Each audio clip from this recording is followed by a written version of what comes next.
Let's do a sound check. Give me a couple ticks. I'm sorry, guys. Give me 2 ticks. God, almost didn't make it. Oh man, hold on 1 second. Let me get this up.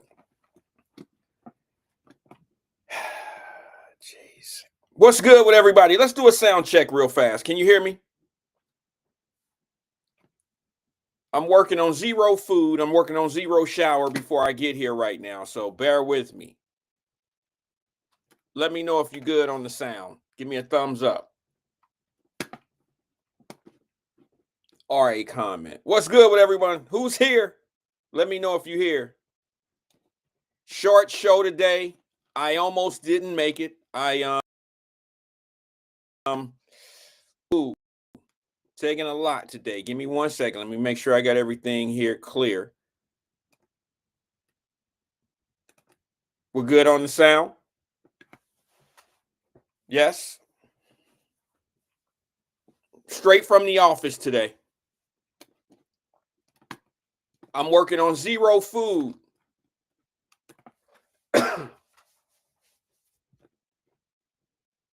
Hold on.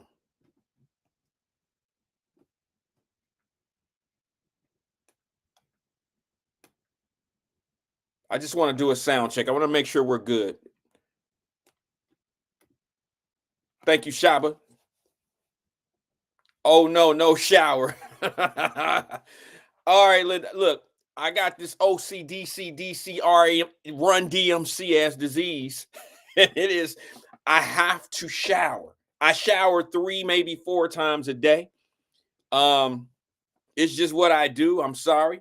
I'm one of those type of people who I just get these itchies and I don't get the shakes. I ain't quite that bad.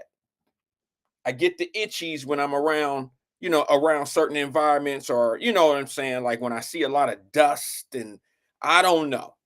Good afternoon to you too, Sabrina. Good afternoon to everyone. Mike, sound good? This is going to be a short show, guys. This is just a show that I am acknowledging the weekend, and just going to talk a little bit about my weekend, and hopefully you'll call in. Maybe you'll talk about your weekend. I want to bring up one little thing that I dropped in the Wyatt Live chat on my way from the office to the house. I dropped it in there. Actually, I dropped it right as I got in the driveway. I thought it was interesting. So I'm going to let the build up. I'm going to let people get in before I go in on what I'm going to talk about today. But I'll wet your beak a little bit. It has a lot to do with fathers. And it is the Cam Newton conversation with what's her name? Michelle, not Michelle. I wanted to call her Michelle A. I'm sorry, y'all. What is that young lady's name? Michelle, K. Michelle. Did y'all see the video of K. Michelle having a conversation with Cam Newton? I dropped it in the Wyatt Live Messenger group. Feel free to go get it. Feel free to download it. Send it to somebody. Send it to yourself. Watch it. I'll try to play a little bit of it today. All right. I'll do my best to try to pull it in and see if we can play some of it today. All right. Just wanted y'all to see that. K. Michelle, thank you, Linda Evans. I'm gonna blame that late response on you, Linda, on the delay. We could be slow sometimes. I'm definitely slow. Same to you, AK-47. She said K. Michelle. Yeah. Go watch that video. It's in the Wyatt Live Messenger group. If you don't have it, join the Wyatt Live Messenger group. You got to have thick skin to be in there, though. I don't want to hear no more, oh, man, you ain't just be letting people say anything. I let people say whatever they want to say. They the ones that look like the fool. I've never been the type of individual that was like, bro, don't say that. Sis, don't say that. You representing you when you say something. Not me. You ain't representing black folks. You ain't representing the gay community. You're not representing Asians, Puerto Ricans, Mexicans. No, when you speak, unless you some representative of the party that you represent and it's official, then you're not speaking for everyone. You're speaking for yourself about how you feel. Yeah. Yeah, I ain't never been the type of person to be like, oh, man, she's speaking for the whole Laura Holmes. No, she's not. She's not speaking for the whole Wyatt Live group. No, that's your opinion. That's how you see things. That's how you take it. Don't put the whole family into some shit that how you feeling. So I'm gonna step on some toes today talking about this daddy, this father thing over the weekend. I enjoyed my weekend, but let's just be clear. I, for the last couple of years, have put out there Happy Father's Day. And some of the responses I got a couple years ago from some of the people that it wasn't meant for, I wasn't talking to everybody when I said Happy Father's Day, because you ain't been no father. You got babies, you got kids out there, but you ain't been no father. You the same dude that was trying to get me to have kids at 14, 15. You didn't know any better. And for y'all that are new here, you may not know what I'm talking about. But as a young man in the community that I grew up in, and I'm speaking for myself, where I grew up, I didn't get teased or chastised, but there was a level of what's wrong with you, boy? You ain't got no kids yet? You ain't got no little Randys? No, I'm 15. I'm 15. I know you know I don't have no little you ain't got no little shorties. No. I'm too selfish to have kids. You're selfish too, but you don't have a problem having children and being selfish. And that's the difference between you and I. That was it. But to tease me or to look at me like, oh, there's something wrong with that thing. He ain't got no kids yet. No, I'm 15. I'm 16, 15, 16 years old. No, I don't have no kids. What's wrong with me? No. What's wrong with you? Now, I know there's some people on here that didn't have babies at 14, 15. My mother. So I ain't trying to be all nasty at you, but I got to return to serve. You can't make me feel ridiculous or feel like I'm like insecure about me of who I am because I don't have kids at 15. What's wrong with me? That was the question. What's wrong with you? Damn, looking at me all side eye. This was before side eye was a real thing. People, say, man, I'm side eye. I don't like side eye people. I don't trust people that do the side eye. But back in the day, I got side-eyed by some of my partners because I didn't have no babies yet. Some of them had 2, 3 kids. How are they Father's Days going these days? They probably love their Father's Days. They probably love it because guess what?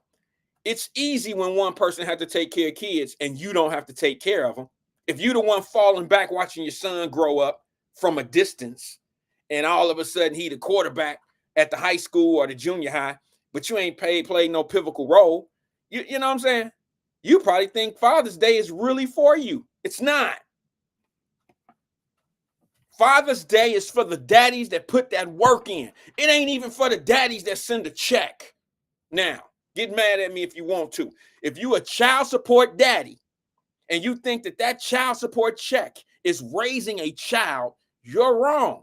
Now, let me just say this. I respect the gentlemen, the daddies that's sending checks. Yeah, I'm not like criticizing that you only sending money. Well, I'm kind of criticizing that you only sending money, but it's a huge part of making sure your son or your daughter has what they need to be, to be able to progress in this world. I get that. But now let's be honest, man. Just be honest. Now that we all grown and we can accept accountability and responsibility, isn't it fair to say now that a lot of people had children? A lot of my fellas had children. We didn't do shit. We didn't pay anything. It wasn't everybody else's fault. It was decisions that we made. It's fair to say that now, right? Fame says, here we go with the same old crockamany hate for men. If you a child support hucks, you just as shitty.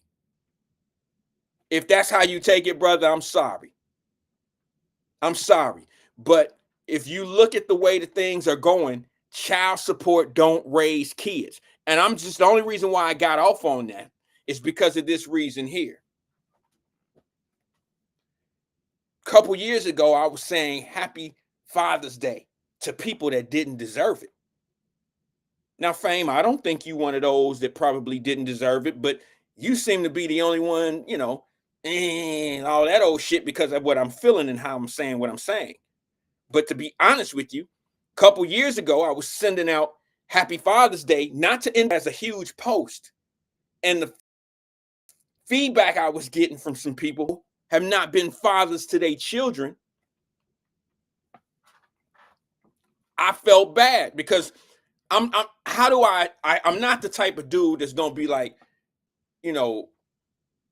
that wasn't meant for you. I'm not gonna send that. I'm not gonna say anything like that. But so what I decided to do, let me skip the line of everything, is just not address fathers openly like that. I didn't send a Happy Father's Day on my Wyatt Live post. I didn't say Happy Father's Day wide in the open. I sent individual Happy Father's Day to the real ones. I sent Happy Father's Day to the real ones. All right. And I guess I could have put a post out that said that, but great minds think alike. A few of the women that I know, I seen it out on the internet world. See what I'm saying? I seen Happy Father's Day to the real ones. And it kind of at first it sounds strong. And then I seen all the women that was posting it. So I stayed away from it like, let me let them have that. People be thinking of the same stuff and we just,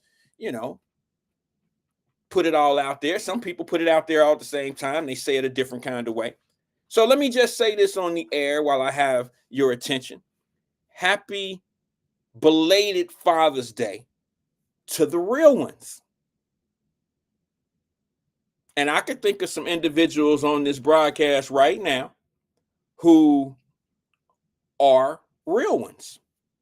I could think of some ladies who are here who are married to some men who have raised families and been a pivotal role in their child's life.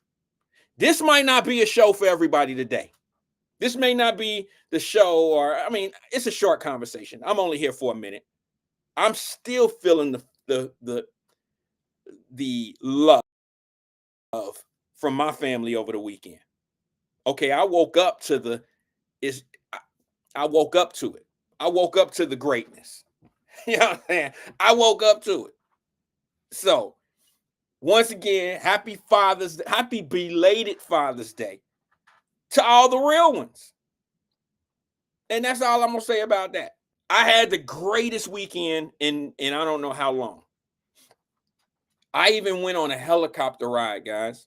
A helicopter ride. Now, let me just say, for y'all that who know me, that because I talk about it, I'm afraid of heights. Now, I fly twice a week, maybe once or twice a week on the average in a year.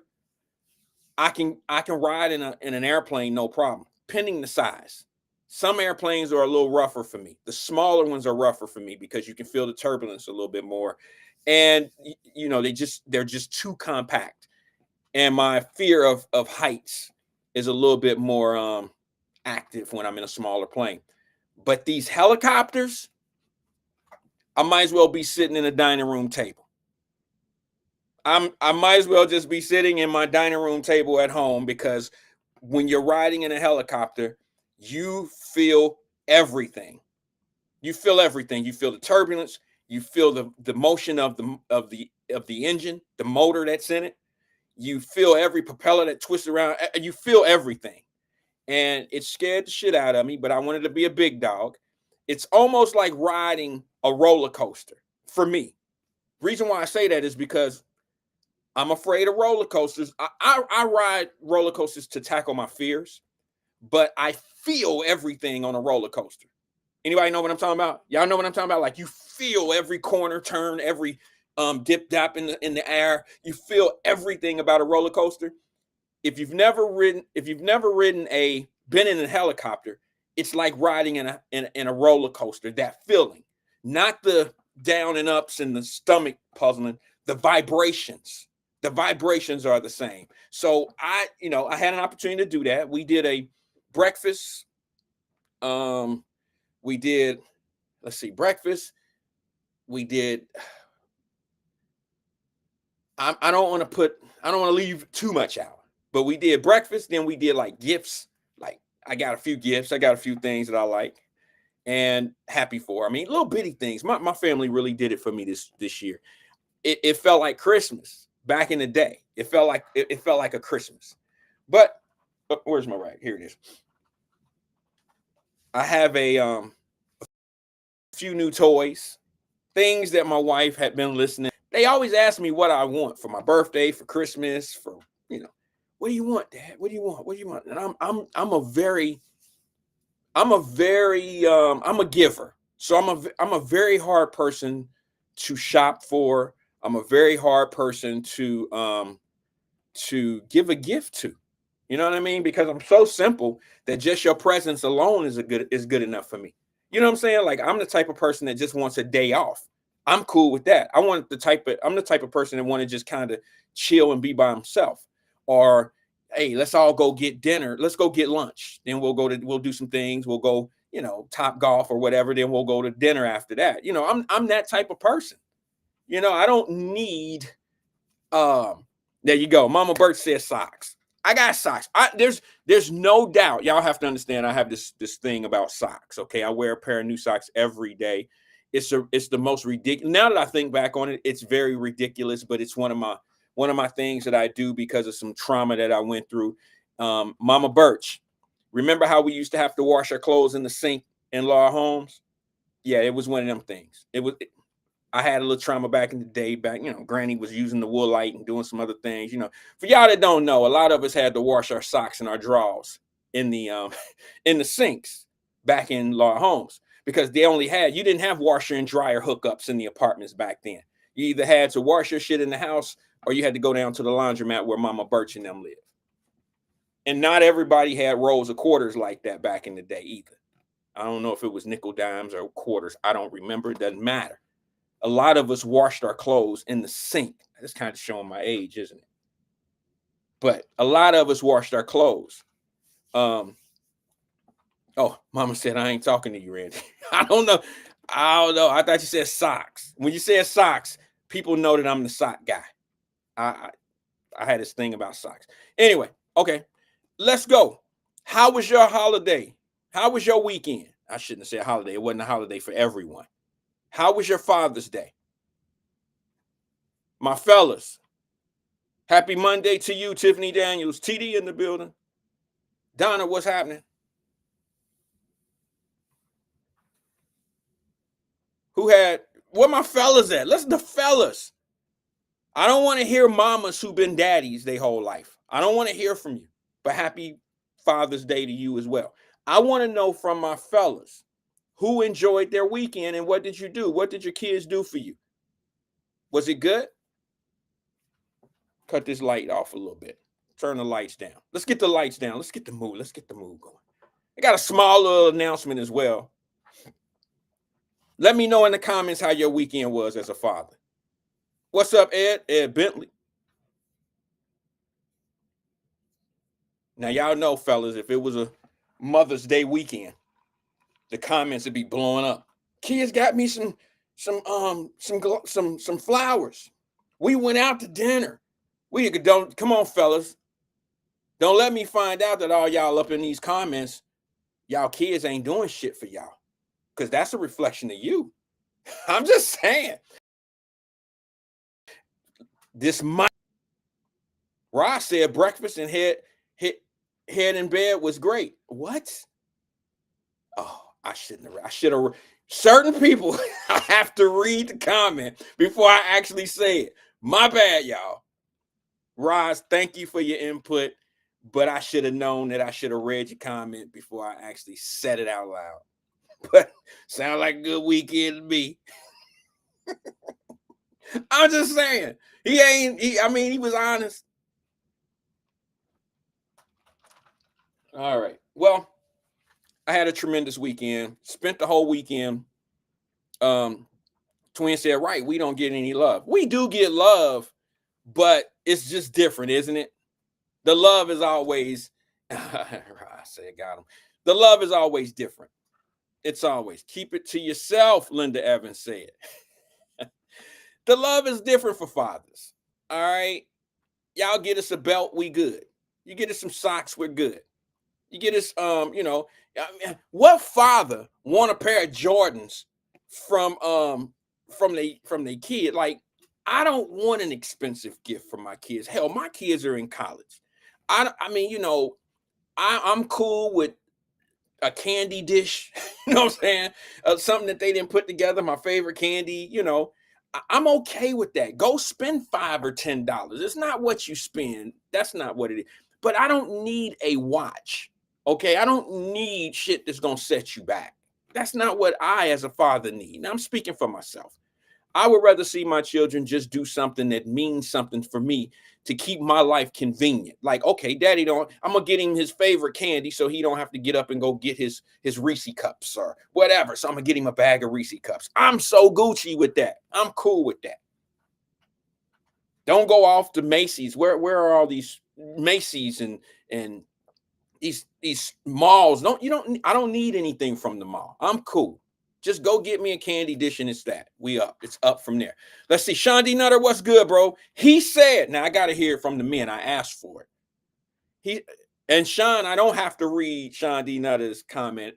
I don't have to read it to myself first. And then he's going to keep it 100. He's going to be respectful. He says, I spent Saturday with my youngest son and his fiance at the baseball field watching him coach 12U travel baseball. Then we went to dinner. Sounds like a great weekend, brother.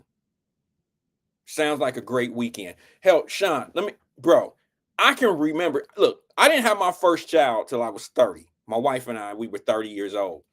I can remember before having kids, before having kids, I used to wonder how parents did it. You know what I'm saying? Like, how do y'all do that shit? How do you go to baseball, manage a life, go to all these kid activities, manage your life? And, how do we do it as parents? I think the biggest fear, can I be honest with you, ladies and gentlemen, specifically for my fellas, I'm going to tell y'all my biggest fear about before I became a parent of being a parent. My biggest fear of being a father, before I was a father, what made me kind of hold off and wait, I already knew that whoever I had children with, that's who I was going to be with. So I had to be really selective. Feel me? I didn't want my child or children to grow up like I grew up. I was one of those that was like, I ain't having no kids until I can afford kids. I was one of those that was like, I ain't having no children with some lady that's going to have me down in child support. I was one of those type of dudes that was like, I ain't about to have no kid with a lady that everybody in our neighborhood didn't hit. Y'all know what I'm talking about. I ain't gonna be one of them dudes that's gonna be running around here with such and such. She got 3 kids, one by me, one by Ray, and one by Charles. I can't be part of that. Feel me? So it played a big part in how I selected and what I was, I had to make sure that what I was dealing with was real, that it was right, because we all know that having a child is a big responsibility, and who you have that child with is even more of a responsibility. You have to be wise in who you have your children with. That go for men and women. Feel me? Like, I got to make sure that the woman that I'm going to have a child with is not about to destroy my life. You see what I'm saying? Y'all know them the same dudes that be running around here talking about the bitch this, the bitch that, the bitch. I didn't want to be with no bitches. You know what I'm saying? I didn't want to have to be talking bad about the mother of my children. And I sure in the hell never wanted a baby mama. Like I said, this one might not be good for people today.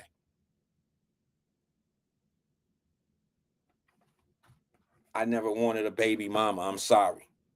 And it plays a lot into what I was listening to on the K Michelle video when she was doing an interview with Cam Newton, former NFL player, quarterback. Went to Auburn. Believe he was a first-round pick quarterback. He might have been a number 1 pick. And he He was the quarterback of the Carolina Panthers, which I used to try to follow the Carolina Panthers because at one point, before that stadium was built, my wife and I, we weren't married at the time, we jumped in a car on a Thursday, drove from Cincinnati, Ohio to Charlotte, North Carolina, because I had heard through the grapevine that Charlotte was going to be the next Atlanta. All right. So this is how long ago that was. Charlotte, North Carolina was going to be the next Atlanta. It started developing itself as being the next Atlanta, minus all the strip clubs and the booty shaking clubs and the 2 Live Crew bullshit. It was more black corporate America. And that was right down my alley. See, I didn't want to get into the Atlanta drive because the Atlanta drive was pure entertainment. I know that entertainment fizzles. I know that I wanted to invest and get into something that would be a ground floor level position in a city where I can develop, you know what I'm saying, before the development actually started and it got there. And I chose Charlotte, North Carolina, thinking that there would be a little bit more opportunity than it actually turned out to be. See, they put on a mask. And I don't mean anything about Charlotte. I got some buddies that live in Charlotte. Some of y'all know some of them. So I'm not shitting on Charlotte. I'm just saying Charlotte put a mask on, like a lot of places do.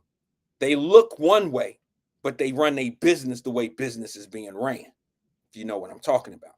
So getting permits and doing some other things, you know, turned out to be a little bit more complicated because once an NFL franchise was in play for Charlotte, North Carolina, things change.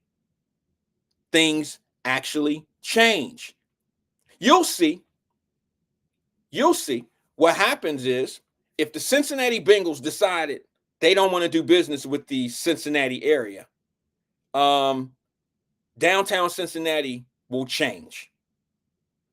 The whole business district, it's already kind of sitting dormant. Nobody goes downtown to do anything other than to maybe, I'm talking about local Cincinnatians. What do you go downtown in town to do? Shit, it used to be a time where you went down there to have fun and not to have fun. There was a time you go down there and party, shop. These are the fun things. And then there was times that you had to go down there and walk and pay the gas and the electric bill. There was times that you had to go down there and just handle your business. You would ride the bus into town, and it turned into a whole day, damn near a whole day adventure, which means you get down there, you pay the bill or you go shopping, whatever the business is, you handle the business, then you walk your ass over to Fountain Square, go to McDonald's, grab you a Big Mac or whatever time, you know, drink whatever, you know, have lunch on Fountain Square, look at Carew Tire, look at a bunch of shit, go walk the Skywalk, look at all the stores. That's it. Now you're not going downtown just to chill. I'm not talking about over the Rhine. I'm talking about in town where Fountain Square is and all that. No, come on, man. Who doing that?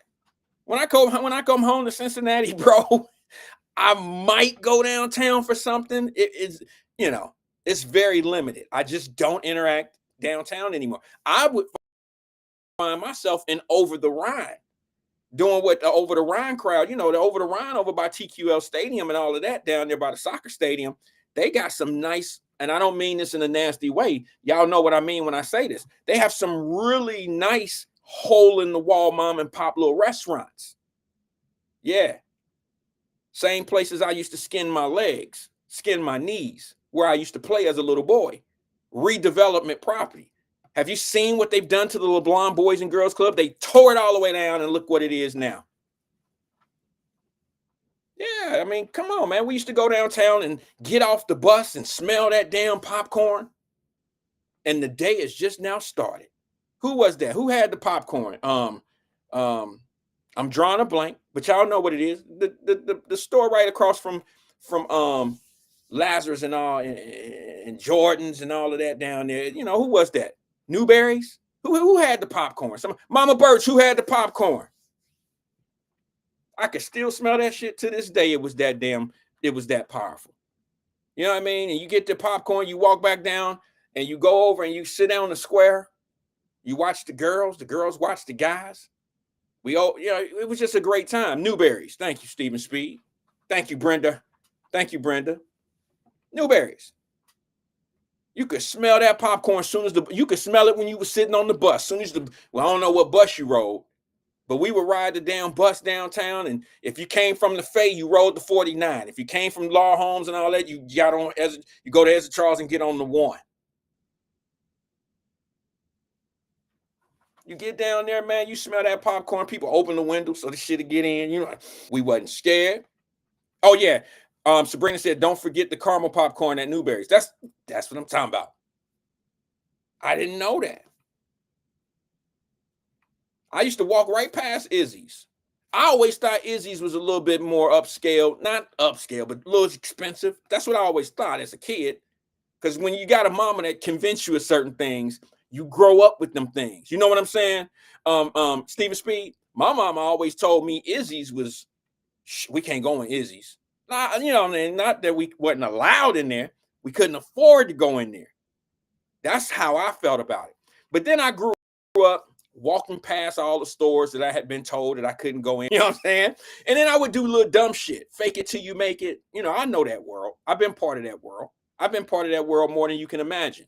That's why I talk bad about that world, because that world ain't shit. That world is fake, fraud, imaginative. It's bad. It doesn't help you long term in life. Let me give you a perfect example. Some people on here will know what I'm talking about when I say this, because you know these stores. I'm not going to say everybody know these stores, but the majority of my people know these stores. I used to walk past Dodge Jewelers. I ain't going in Dodge Jewelers. I can't afford nothing in Dodge Jewelers, but I can go to Kim Sung up on People's Corner and get everything that I see in Dodge Jewelers window. I can get it at Kim Sung up on People's Corner out of the little fake ass jewelry box store, jewelry store. Not only could I buy one chain out of Kim Sung's, that was the name. Kim Sung Company is the Asian people up on People's Corner. I could buy massive of that shit. But what was I doing? I was jacking my money off. I was wasting my money, throwing it away, trying to look like I was something that I really wasn't. Now let's stick with downtown. Then I'm gonna go to the phone line. The other store that I used to run in front of, and couldn't really do it. Mayor's Jewelry. The other one was Dino's.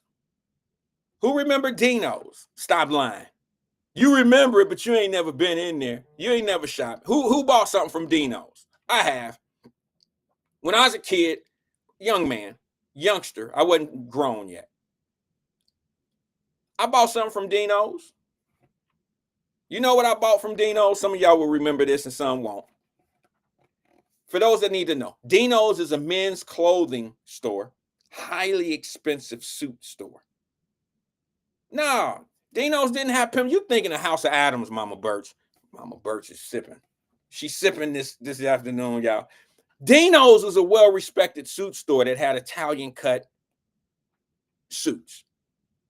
I don't even know if you could buy gaiters in Dino's. They were all Italian shelled suits and shoes. You could go in Dino's and you could go in the Dino's and spend $700, $800 on some sandals, on some slides.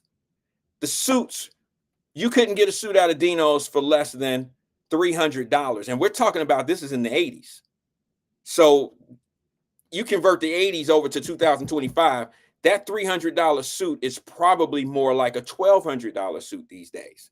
I mean, just being honest, looking at how things work. I used to go into Dino's. I couldn't really buy anything, but I had affiliations with people that was out here. Like, I don't mean to put anybody on blast, but I was cool with the Callaways and people like that. The people that was getting money out in the streets, I knew them. So I could at least walk by Dino's and, do one of these and see somebody I know in there, and then I can walk in, smell the Italian suits, smell the fresh air. And I said, one day, I'm going to be able to come in here. So what I had to do, my one day, I start faking it. I start going in Dino's and I would go in Dino's and buy just a t-shirt. Who remember the Dino's t-shirt? They were famous in Cincinnati.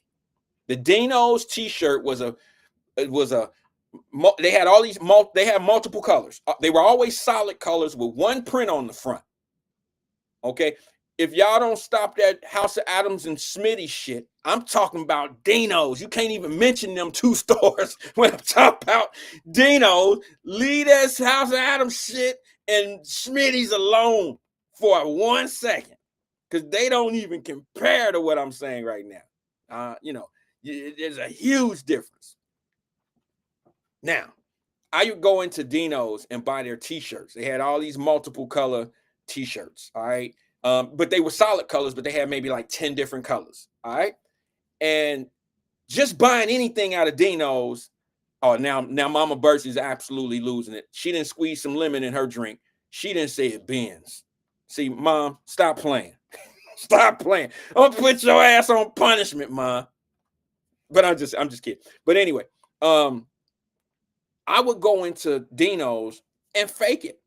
But I would go in there and buy a t-shirt. Now, the t-shirts, I don't remember exactly how much they were, but they were expensive too, because it was a Dino shirt advertising Dino's, but Dino's had this dope ass t-shirt. It was just a regular cut t-shirt. And on the front of the t-shirt, it had so many different heads, line after line after line, just a face. Who remember those face t-shirts? And then out of like, it probably, let's just say it's about, I don't know, let's say it was about this many, it was probably about this many t-shirts, this many heads in a big square. And all of them were like silhouettes of a face, all the same face. And then down in the corner was one face that was filled in. Does anybody remember those t-shirts? Those t-shirts was probably 20, 30, maybe even $40 back then. Just a regular velveteen ass t-shirt. Now you're talking, Preston, Wendell. Now you're getting up a little, you're stepping up a little bit in the bars. So, yeah, Dino's had this t-shirt. But you know what I was buying the t-shirt for? I was buying it in affiliation of Dino's. But what was more important to me, because I'm going to fake it till I make it ass kid, the bag. The plastic bag, the plastic Dino's bag. That was the coolest shit in the world to do where we was from. I used to see guys walking, older dudes in my neighborhood, walk in my neighborhood with a Dino's or a Wendell's bag. You know what I'm saying? The plastic bag with the drawstring. Everybody know if you got something in that bag, that's the dopest shit ever. So just to have a bag, I found out later that the fake it till you make it crew would buy shit to get the bag and then just carry the bag around. Now the bag became something that was, iconic. You know what I'm saying? Got a Dino's bag. Now you can't be walking around with a Dino's bag and you dusty.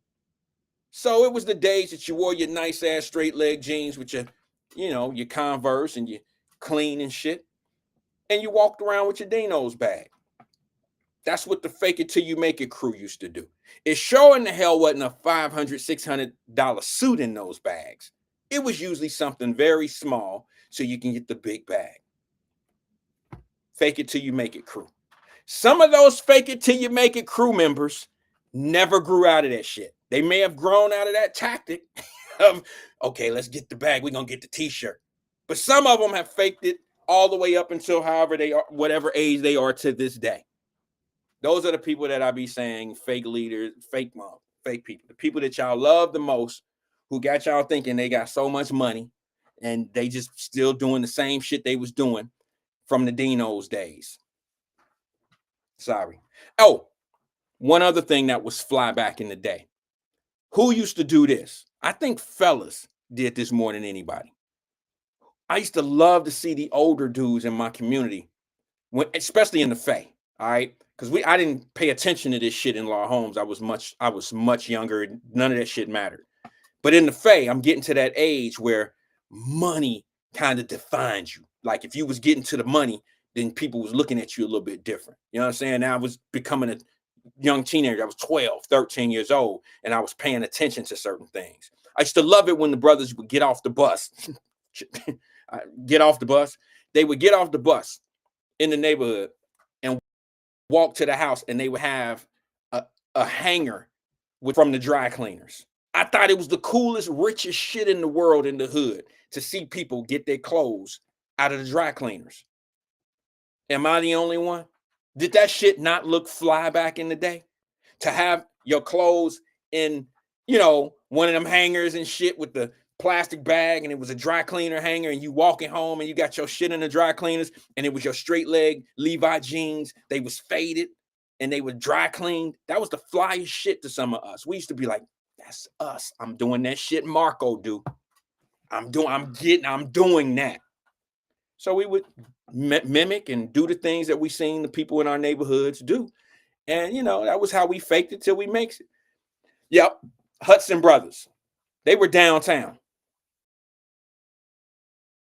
That was a black family-owned dry cleaner. Parents left it to the daughters. I don't know if they had sons, but when I used to go in there, it was ladies, the two Hudson sisters. They ran that business until they didn't have anything. They were done. Once they retired, the business it didn't even sell. They just left the business. Same thing happens to a lot of our black-owned barbershops. Sweet Peas and all them. Once Sweet Peas and them, you know what I'm saying? I don't even know if Sweet Pea's still there. But once the Sweet Pea passed along, or what's the other one that was over in what area was that? I can't think of the name of the barbershop. The Barnes. Yeah, the Barnes. I mean, these are barbershops that's been in the community. I don't know. And there's a ton of Barnes. Matter of fact, my wife is they're related to the Barnes. My wife's family has their Barnes, and there's a bunch of them. So, I mean, those are the things that I paid attention to coming up. Like, damn, you know what? Like, a lot of our businesses just kind of faded away because they didn't have anyone to leave it to. Now, the Hudson brothers, dry cleaners, if I'm not mistaken, they gave it to their daughters. It passed down to the daughters. I don't know if there were any sons, because it was two ladies that used to work there all the time. They had clippings and all of that of when they first opened. It was historic for me. Oh, wait a minute. Linda Evans says the Barnes Barbershop's still in Madisonville. That's not the original one, but I'm happy to hear that they still have one and it's in Madisonville. I hope it's the same family. But the Barnes used to be in what area was that, man? Right up by Mount Auburn. But it was before you get to Mount Auburn.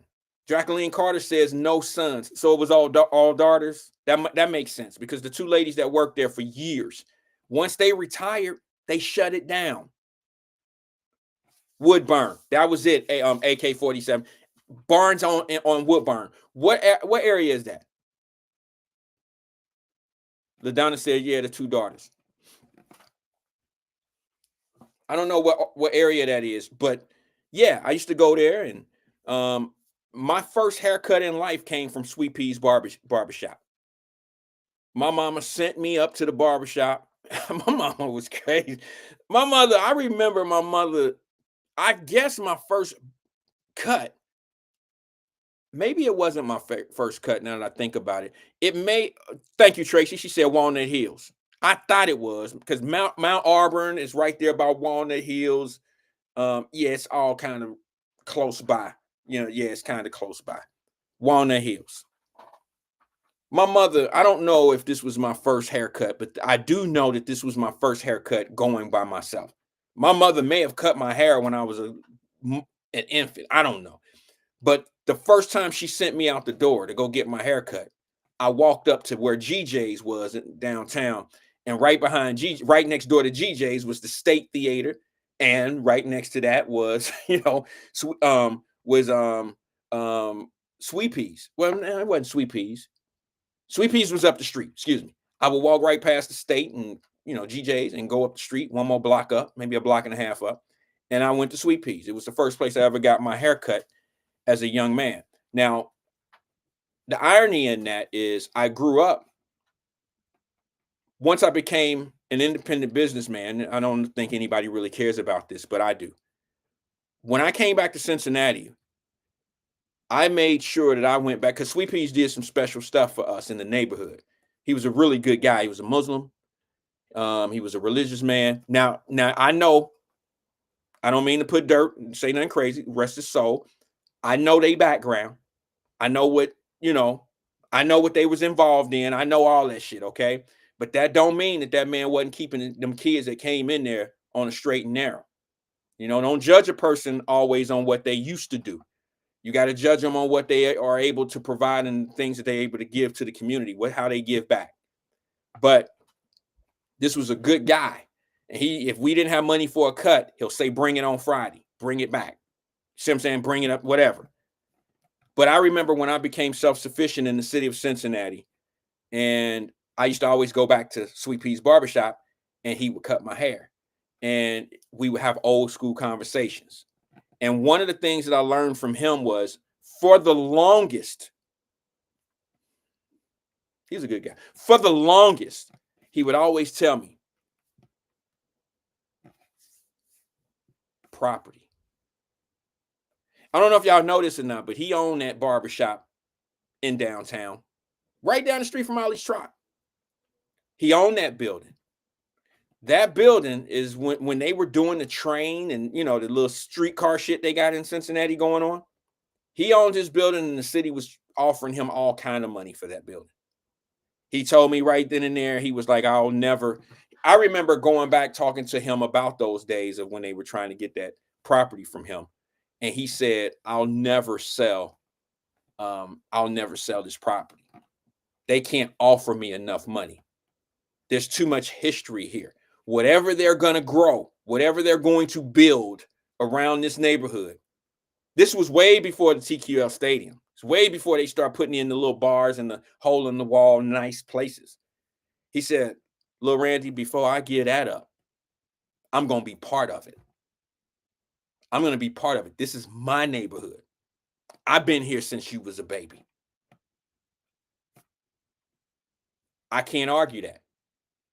Because if he sold his building and he let them take that building and he enriched himself, all he would ever be able to say, those are the same people that'll say, all they doing is down there taking our property. If more people would have thought like he was thinking, maybe we wouldn't have that argument today. Maybe we wouldn't have this narrative because it's not necessarily true. A lot of people that look like us own property in Over the Rhine. A lot of us own property over by Stanley Row. A lot of us own property down there, but y'all didn't want it because grandma didn't take care of it. The taxes are too high on the property. It sat dormant. So here come a developer or somebody offering money, and now we're bitching and complaining because we don't have a stake in those areas. I know a lot of people don't really want to tell the truth about that shit. We rather say they taking our shit. And then here come the redlining conversations.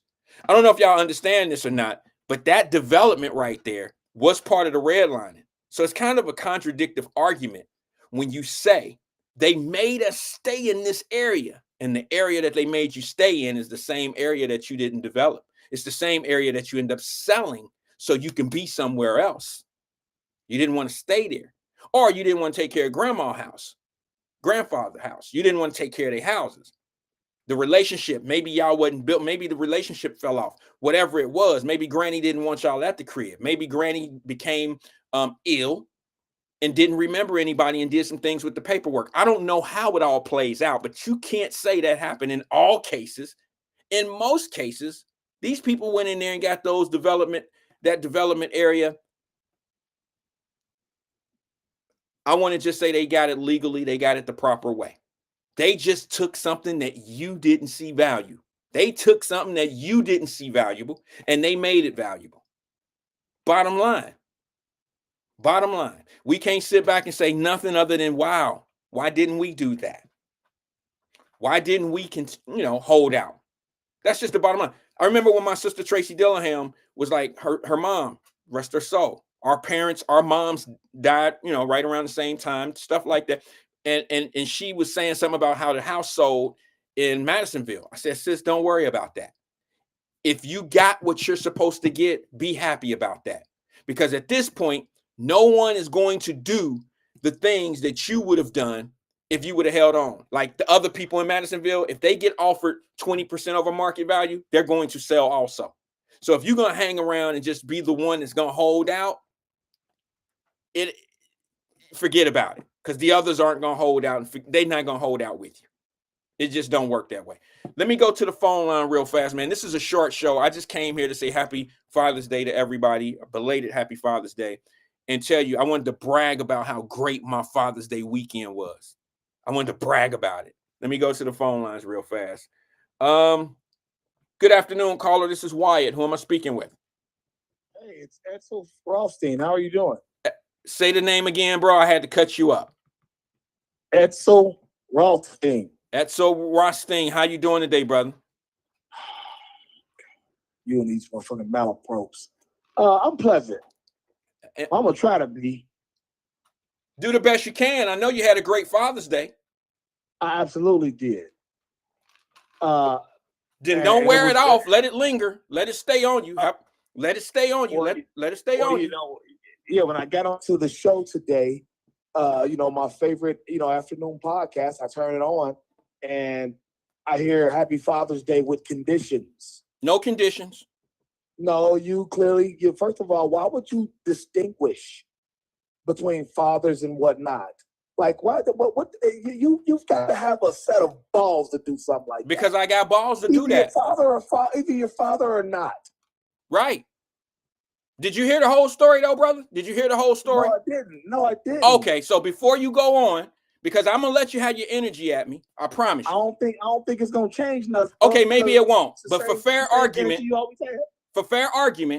at least let me give my side, and then if you still feel the same way, then you can let me have it the way you want to let me have it. Is that fair?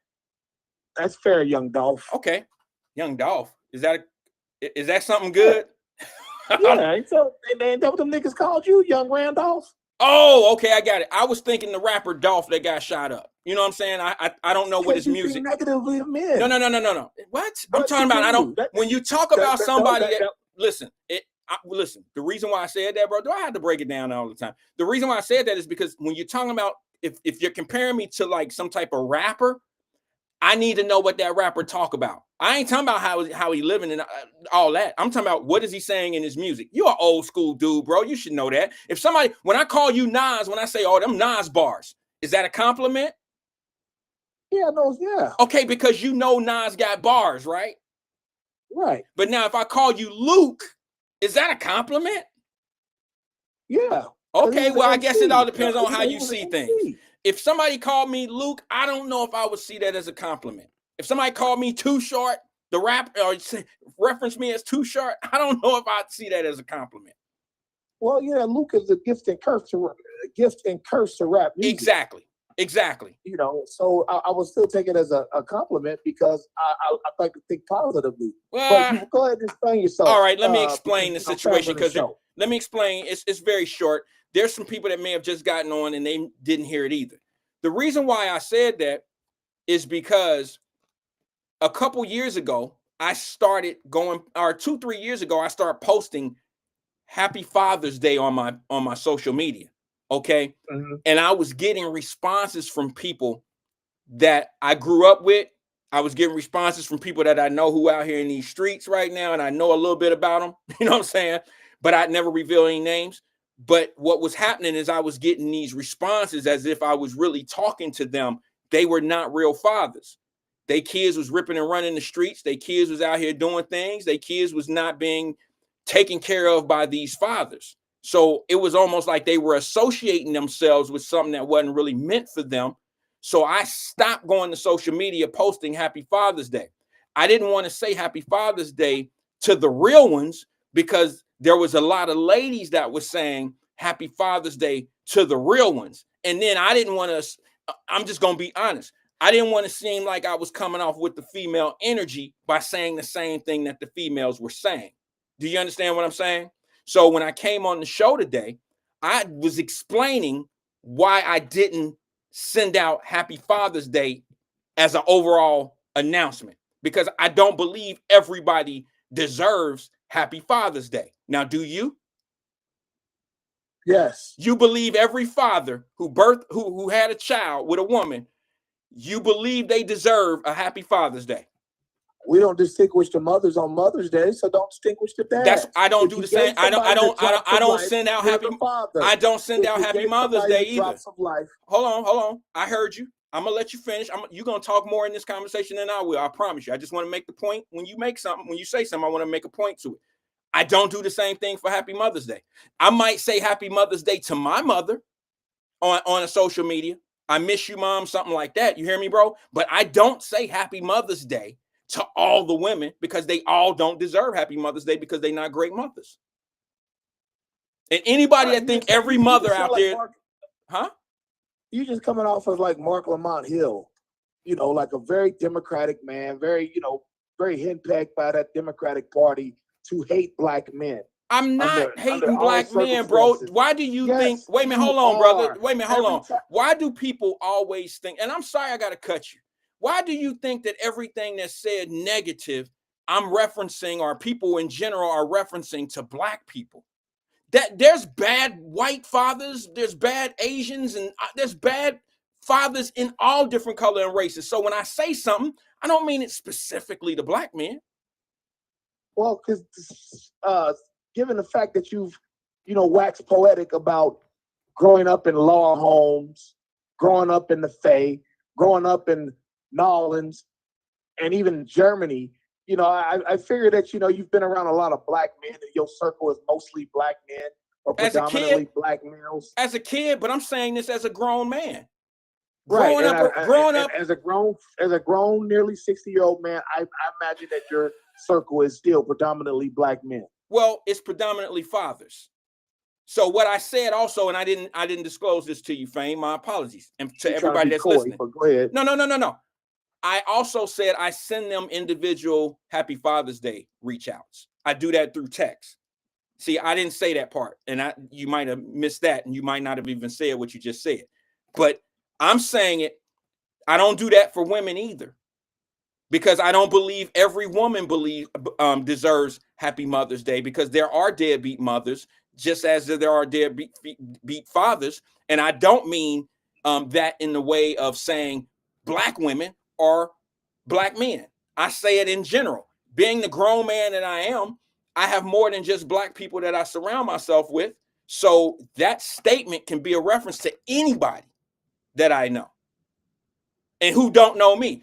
To your credit, the predominantly mostly, I have predominantly black people on my Facebook and social media that follow.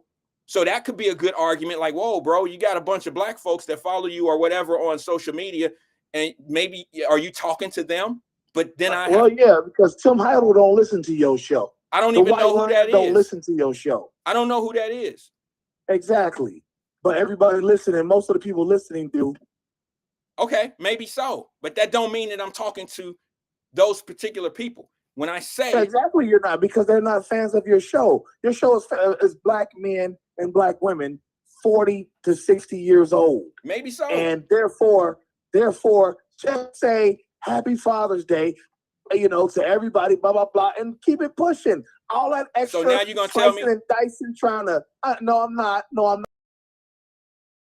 But that's what I'm saying. That's how I get the negative connotation. Because why do we have to distinguish? But for somebody that's how do you explain this, Fame? For someone that's so positive as you think that you are, why do you get a negative vibe out of what I say? Why don't you see the positive in what I'm saying? Because I'm telling you, energy. Because I know your real energy. I know. I'm being as real as I am. I'm not faking your this. Real energy is you have a real problem with black men who don't take care of their responsibility. Don't finish it. Don't leave out the most important part. Don't leave off the most important part. You're right. I have a very fucked up attitude towards men in general who don't take care of their responsibility. What's wrong with that? Because you don't add the most important part, because you have a problem with your dad You can call yourself and say, hey, Dad, what happened? no. The How come reason you why couldn't you fuck don't with want to me? see it my way is because you would rather put the blame on the women. Now, let's be honest about that. No, I don't like putting blame on either person. But you But if always can't do. blame If we one did a without the survey other, right now, Fame, if we did a because I survey try to right give your now, show balance. if we I did try to give your show balance. if I'm we, the, sorry, Go go ahead, ahead, I'm sorry, finish. bro. Go ahead, No, go ahead, my bad. No, Go ahead. oh, okay. I bring your show balance. I'm the triple beam of your show. I'm here to balance the shit. You understand me? These, you know, you can't just constantly go off on men. Remember, I was the same guy who called in and told you what, Wyatt? What's that, Quit bro? shitting on your mama on here. Yes, you did. But that has I'm nothing. the only person that would says be that. that Don't would try be. to say that. Wait a minute, hold on. I try But to that go would at be women shitting on a too. woman, I wouldn't it? protect women when they deserve to be But wait a minute, protected. what I ain't point? about to listen Wait a to minute, a hold on. nigga. Listen to his mama. Wait a minute, Listen hold to his on. mama. You're right, and that don't hurt my feelings. I told you we had that conversation. However, to your logic, to your point, that would be me shitting on a woman, not a man. We had Father's Day over the weekend, and I said every father don't deserve to have to be said to Happy Father's Day. And I say, to who are you to distinguish that? You don't know why that man's not involved in this kid's life. Then it don't apply to them. It only applies to go talk to your own dad to find out why were you involved. How do you know I've never had that? How do you know I've never had that conversation? Show before. Wait a minute, whoa. How do you know? Dad. How do you know that conversation has never been had? Because you've said it on this show that it hasn't. Whoa. When did I do that, cowboy? When did I do that? I asked you that probably within the last 6 months. There's been some people on this platform who heard me say certain things. I think Jericho was one of them back some time ago. I said something to the nature of my father. And then she made a comment saying, I'm confused. I thought you didn't know your dad. And I was like, no, I know my dad, just like most of the people in my community. We all knew our fathers and we could find them, but they didn't engage with us. They didn't have a lot of interaction with us. They wasn't in our household. They didn't take care of us. They wasn't sending child support. They didn't deal with our moms. They didn't have a lot to do with our life. So you want me to tell them same motherfuckers Happy Father's Day? Yeah, you're cursing and becoming unglued. No, come on, bro. You know what I meant. I'm not cursing. I'm not cursing. I'm not cursing. Wait a minute, hold on. I'm not cursing out of frustrations.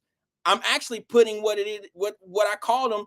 I'm emphasizing that because that's exactly what they are. If all they did was have sex with our mothers and had nothing to do with us, that's exactly what they are, our MFs. Oh, wow. You're 5'8", reaching like you're 7'2". I ain't reaching. I'm just being honest with you, brother. All men don't deserve Happy Father's Day, and that means whatever culture you come from. Whatever. If you don't deserve a Happy Father's Day, you don't deserve this man's hand. God, jeez, obese. I'm sorry. So, wait a minute. Hold on. Are you trying to tell me that every father in America deserves, whether he's been in his child life or if he's built his family with a woman or not, he has some kids with some women, you believe that all men deserve Happy Father's Day, even those that had no encounters with their children? Absolutely. Okay. And I also believe well, that's where we disagree. And I also believe that I told you, I said, my theory with you is, based on the age, is that your grandmother made it very well known, and the energy was in the air that the dad wasn't welcome around, and so therefore, you know, it through a regression or whatever, he just slowly walked himself out. Okay. And now you've been given a different narrative, and now you want to be this super outside the box thinker on politics. But the main politics involving Black men, Black women, children, and families, your opinion is very democratic. Well, I'm sorry. Maybe I got some democratic ways about me. I grew up a Democrat. You could be right. Right. And the inconsistency chaps my ass. Well, it's not inconsistent, Fame. I'm speaking from experience. Extremely inconsistent. You're conservative over here, but over here you're but it can't democratic. be. I'm giving you what I always give people. My experience, BS in. Wait a minute, hold on. I'm giving you And I'm sorry you feel that way, but I'm giving you me. I'm giving you my experiences. And not only just mine, I'm giving you my clique, the people in my neighborhood, my circle. None of us had a father. And we all were pretty much in the same position. Now, let me explain something to you. To your point, I'm going to say that you have a valid point about a couple things, but I want to talk about this one particular thing. You said something about my grandmother, other grandmothers possibly too. I don't think you just mean mine specifically, but in this same case where my grandmother may have said something to make my real father not come around, you might have a point. I don't know if that happened or not, but let me explain something to you. I can see grandmothers and mothers and aunties and uncles and cousins keeping a no good ass motherfucker away from a kid. I can see that because they see what that person is out in the streets doing. See what I'm saying? I don't think that every father, hold on, let me finish this and you can have it. I don't believe every father that had a baby with a kid, with a woman, and they know that they're in that same neighborhood and they're out here not doing good shit. I don't think that they're good to be in that child's life in all situations. Now, you might disagree with that, but I don't think that every man that had a kid, just because they might have parental rights and stuff like that by law, but a family should keep that kid in a position where the father might not be good enough to be an influence in that child's life. So the family might keep that man out of that kid's life. You might have a point there, but I'm not suggesting that happened in my case. My case was my mother never said anything bad about my father. My grandmother never did either. Now, what kind of conversations they may have had with him that I didn't know anything about, that I don't know. But I don't believe, and I'm gonna stand on this, brother. I guarantee your attitude changes. But go ahead. I don't believe every father who has a child deserves Happy Father's Day. That's just, I'm gonna stand on that because I know too many fathers. But here's the thing: I know some great fathers. I can associate myself in 2000s, then I associate bad fathers to the point you trying to make on me. I don't know bad fathers that I hang around with or I can call or text and say, hey, how's things going? Those are the great fathers because those are my circles these days. I didn't have a choice of my circle of fathers or my friends that have deadbeat dads when I was a child. I didn't have that choice.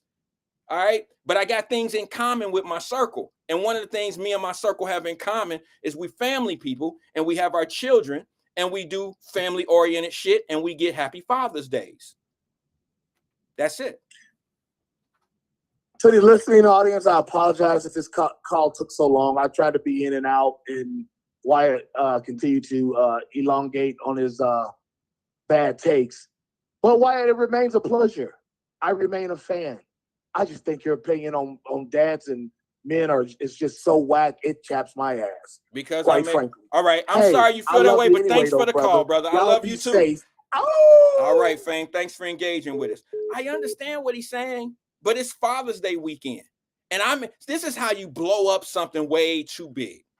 All I said was I don't put Happy Father's Day anymore out there because I don't want responses from deadbeat ass daddies. I don't want that on me. I don't want people that I know who ain't been a child, who has not been a father to their kid, and I know them. I don't want them responding. I don't want them lingering and catching on. I don't even want them getting what I'm serving because they don't deserve it. And I'm sure that there's only two people that's going to agree with what I'm saying right now. There's going to be some women who have had to deal with a deadbeat ass father to their children. And then there's going to be men such as myself and a whole lot here who have been a father to their child since the day they've been born and been in their kid's life. Wake up, take them to school, fix breakfast, all that old shit. And been in their kid's life, and they know a deadbeat dad. And they know that they ain't shit. Them the only two that's going to agree with what I'm saying. Everybody else, I don't know what y'all got going on. Maybe you don't have children. Maybe you don't. Maybe you had a child with a guy. In a lady's case, maybe, and this is real. Maybe you had a kid from a guy and you didn't expect anything from him other than the sperm donor. You know what I'm saying? Like, I'm gonna have a baby with Ricky. I know Ricky ain't shit. I ain't gonna never ask Ricky for nothing. Ricky got pretty hair. Ricky come from a good family. I don't want nothing from Ricky, but if I'm gonna have a baby and I'm gonna have a baby out here by myself, I'm gonna have it with Ricky. I'll take care of my kid. There's women that say that shit. I know a couple girls that I grew up with, and I'm saying to myself, why are you having a baby? That dude got like 6, 7 kids. And she would told me right to my face, I know. I don't care nothing about what he do and what he did. I know he a good person. He got good genes, but I don't need nothing from him. He a street dude. He a street dude, and I don't need nothing from him. If I'm gonna have a baby, I want to have it by somebody that I know who taking care of their other kids, but I ain't gonna need nothing from him. I'll work. Now, I'm not suggesting that I'm okay with that, but who am I to judge, or who am I to tell them that they shouldn't do what they need to do in their life? That's not me. I'm not gonna do that. But I would think that if a woman wanted to have a child, and I'm just saying this because I probably was the first one on the internet that you listen to that's ever been bold and ballsy enough to come on the air and tell women that they can't raise sons. I got so much blowback. I got so much flack for that. I was the only one that came on here and said it. Now I hear it a little bit more. I even hear younger guys starting to say it on podcasts and all this other stuff. I wasn't really a big follower of podcasts and watching a bunch of other shows, before I started Wyatt Live. I wasn't really that. But when I came out and said that type of stuff, my views went down. People just didn't really want to rock with me. The associations fell off of who I am and people didn't really understand where I was coming from. And it had nothing to do with what they perceived it. It was me saying women can't raise boys to be men because a woman don't know how it is to be a man. They don't know how to understand a woman like a man has to understand a woman. You can't teach a woman's style of understanding a man to a man and think that he's going to grow up no. This is why a lot of women out here talk bad about men, because you got women raising baby boys. You got a lot of women out here raising he-she's. And I don't mean it like they all drag and all that old shit. You got to understand, men grow up and adopt their environment. And if how you deal with stuff is how females deal with shit, then these young men are going to grow up and deal with shit like females grow up and deal with shit. That's why you got cats doing, crashing out now with all that energy as a man. They use all that energy and they deal with shit emotionally. And that's why you're getting all the shit that you're getting out here right now. And unfortunately, I don't know who Terry Coleman is saying. She says shame on her. I don't know who she's referring that to, but I'm going to say it. I think that a woman with a man and then she don't need him, I think she doesn't have a clear understanding what a man provides to a child. I used to be stuck on men are necessary for sons. But what I'm learning more importantly than anything, and this is late in my life learning this, is that men are just as important or more detrimental to being a daughter's life than a son's life. I don't know if it's equal. I don't know if it's an equal. I don't know. I think I'll be honest with you. If I had to just make a decision right now, like Wyatt, what is it? I would say that I would want a man in a boy's life before I say a girl's. Because maybe a mother has a better opportunity at balancing a girl of what bad men, because maybe that mother has a man. You see what I'm saying? I don't know. But for me, I used to say that little boys need a man in their life. But as I got older, like I told you, I'm gonna back up a little bit. With daughters, I know how important it is for a man to be in a daughter's life.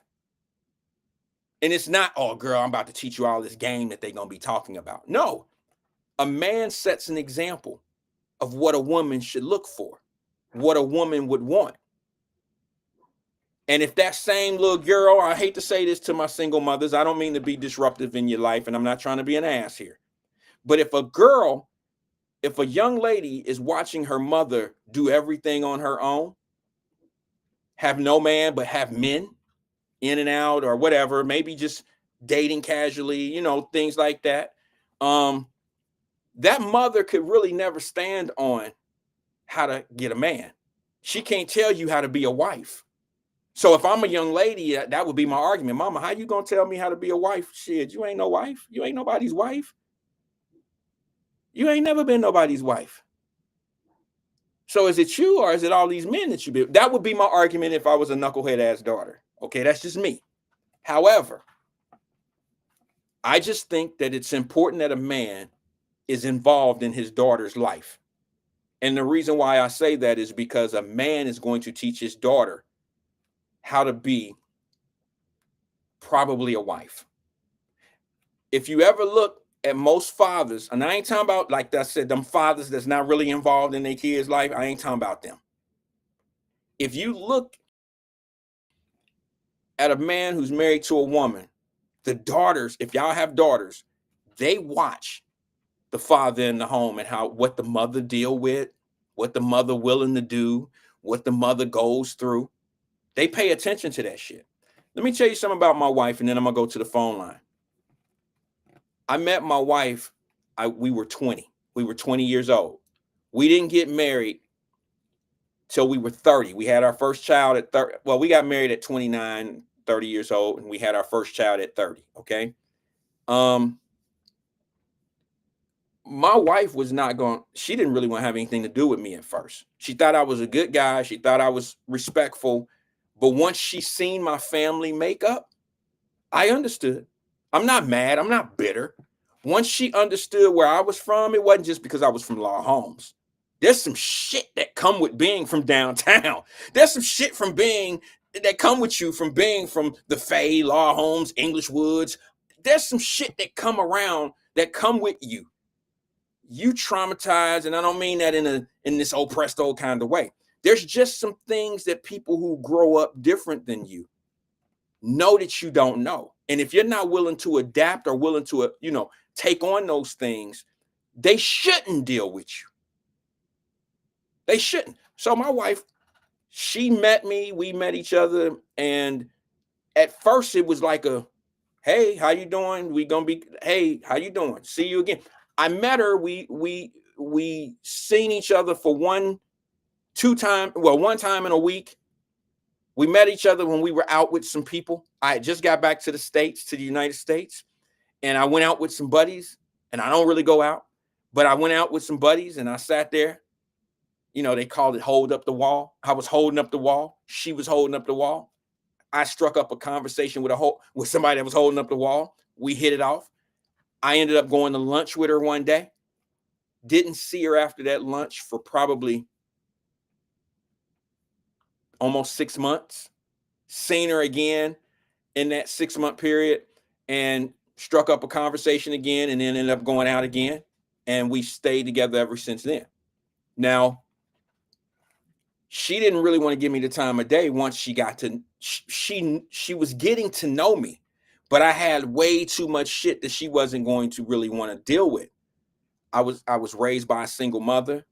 That was a red flag for a young lady who was raised in a household that had two parents, and I understood. See, I understand.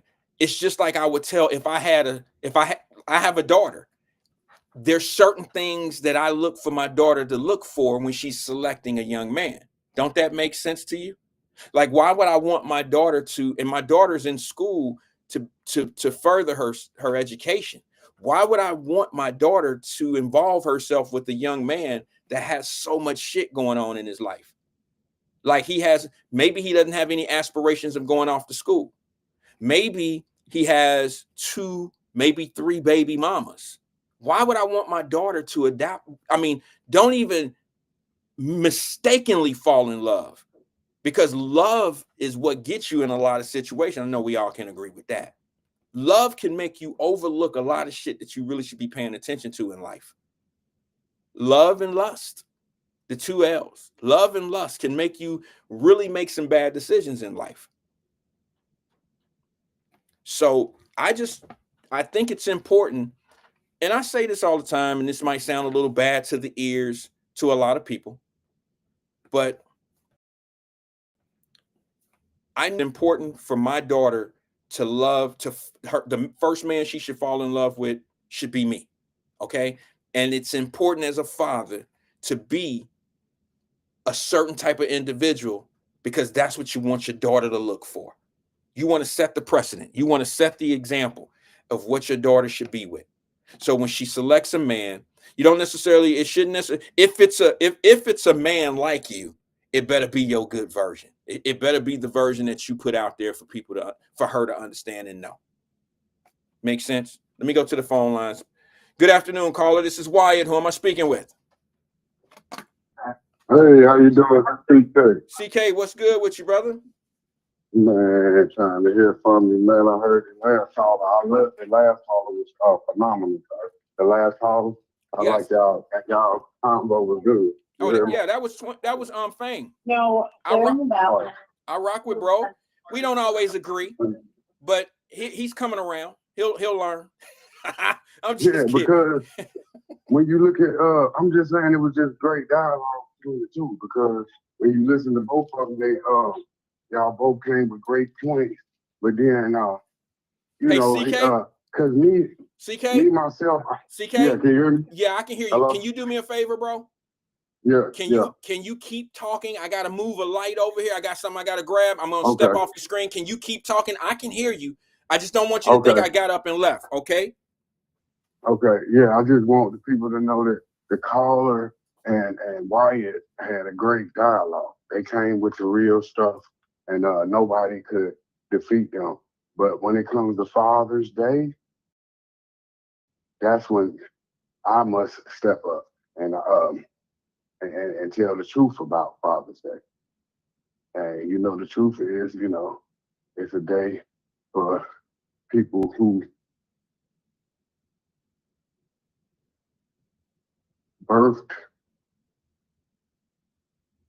people to get knowledge and credit for their contributions to the community. Father's Day is for the men who stepped up and gave birth to these people. So yes, the caller was right when he said all fathers deserve credit for Father's Day. You can't pick and choose. Wait a minute, say that part again. I'm walking back and I almost thought I heard something. So I want to make sure before I say something to maybe a mistake that I heard. Did you just say I can't pick and choose? Yes. Okay, so yes, sir. You said you can't pick and choose. This is the point I called what? for. This is a very valid point. These are 2 points I called for, and I want you to understand every man who participated in fatherhood, as far as creating a child, deserves credit. You do not have to be in a child's life to deserve credit for that child's success. CK, that's foolish. This is a fact. That's foolish. No, you don't have to be. I have proof. You saying I'm wrong? Yeah. You saying you have to be? No, I have proof. You are the proof. Listen, if you was in your child one day life, or you already got them all the way to this day, you always been a good father. Some of us don't have the opportunity to be there for our children, but us creating them make us great fathers, and we deserve Father's Day. Happy that's Father's ridiculous, Day. brother. That's ridiculous. Yes. I don't have to be in their life. I don't have to be in their life, sir. Listen, bro. I can contribute. I hear you, but that just does. I don't agree with you. Let me tell you why. So you're trying to tell me that if you, and this is a hypothetical, okay? This isn't you. I'm not saying it's CK. I'm just saying in general, folks. Are you trying to tell me that if you had a child with a woman, had no interactions with the woman or the child, and the kid ended up in the NBA, you would say that you were a great dad because that kid got to the NBA? No, I'm saying I deserve a happy father. All I want is a happy father. I don't want any money. Why do you deserve that? I don't want. Why do you deserve Happy Father's Day? Because Why? I gave you life. Without me, you wouldn't exist, sir. You wouldn't exist without me. I don't think you understand. Michael Jackson. Well, I created Michael Jackson, sir. I hear you, CK. It's hard to argue against your point because yes, technically you did have something to do with the makeup of this individual through sperm donation, but you had nothing to do with the character build up, the morals that this child has. Yes. You have nothing The to do with that. person is you, Wyatt. No. Wyatt, the characteristics came from your DNA, sir. So when they be doing stuff, they don't know what they're doing because it came from Randall Wyatt, a la Cincinnati, Ohio. No. So that's the thing. It's still their father traits coming up in them. Yeah, that's you true. are your father's. Yeah, well, look, you I will give you this. I'll give you this, okay? My mother said something to me one time that I always will remember.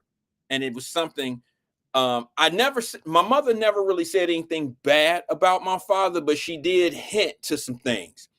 Once I got old enough and could make my own decisions about how I was ripping and running out here in the streets, my mother said something to me that was very powerful. She said, she said his name, the last name. She said, you got them genes.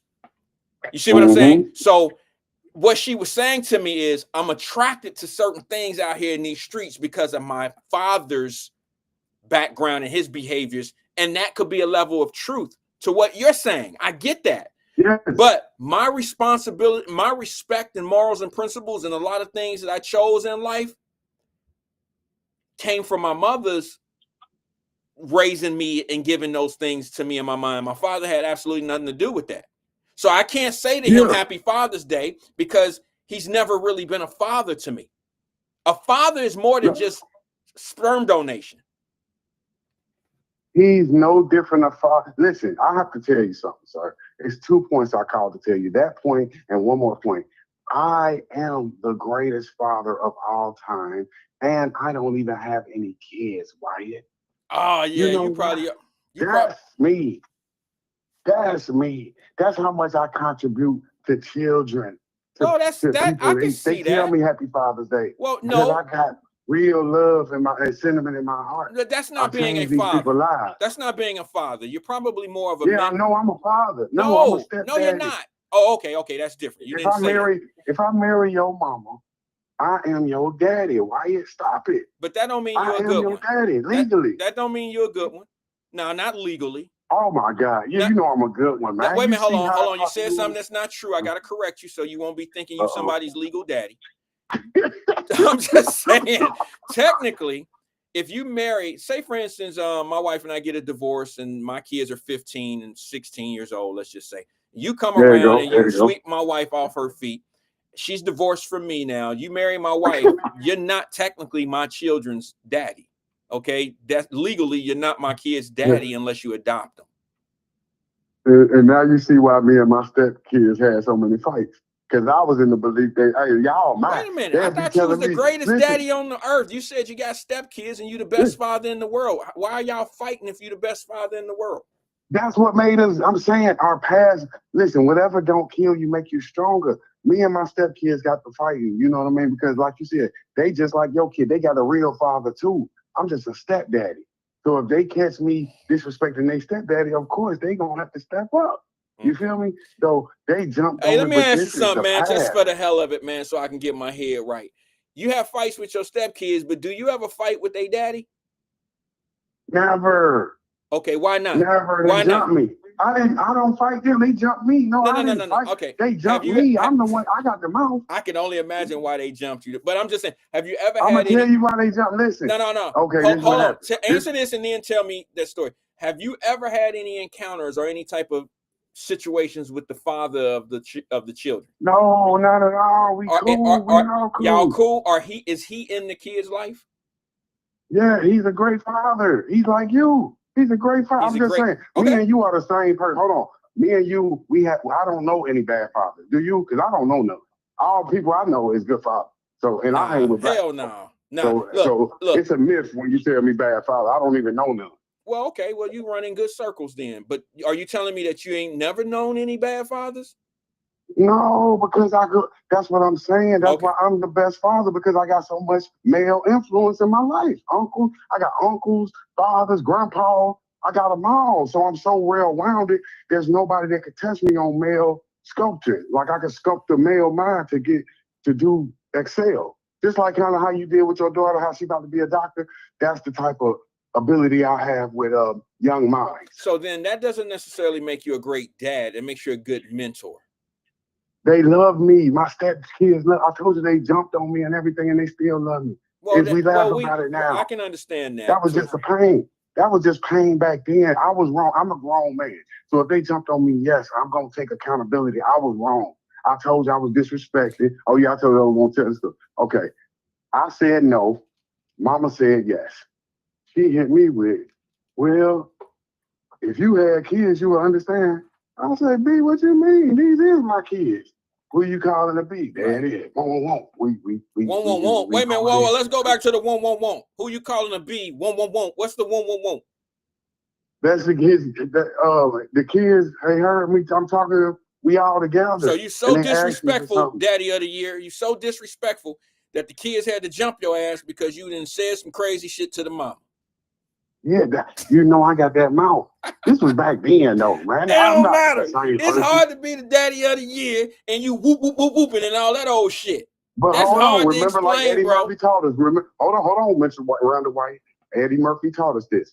You learning to be a daddy just like she learning to be a baby. You learn from day one. When that baby come out, day one, you learning. So we learn. So no, don't hold me accountable because I'm learning to be a father just like you. Eddie said that. Eddie Murphy said that. In his last movie, sir. Okay, he was the daddy. His movie. Okay, Beverly Hills Cop 4 or something. Okay. Remember he was the daddy with the daughter? Remember Beverly Hills Cop 4 was his daughter with the detective? Yeah. That's what he taught us in that movie. You didn't even watch the movie. That's why you don't understand the reference. But Eddie told his daughter, look, baby. I seen the movie. I just don't remember that little shit right there. Yeah, but that's what he's trying to tell you, Wyatt. Don't hold me accountable to be a sorry daddy when I'm learning too. We the same age as a daddy. I understand that explanation, but that should have went in along somewhere else in that conversation. I felt the same way, CK. I'm going to give you credit for what you just said. I was the type of individual that said, I didn't learn how to be a man until I had to become one. All right. So I was on the job learning how to be a man. My mother didn't raise a man. I had to become a man by watching and understanding and watching my wife's father, how he interacted with his children and how those daughters, because it's 6 girls.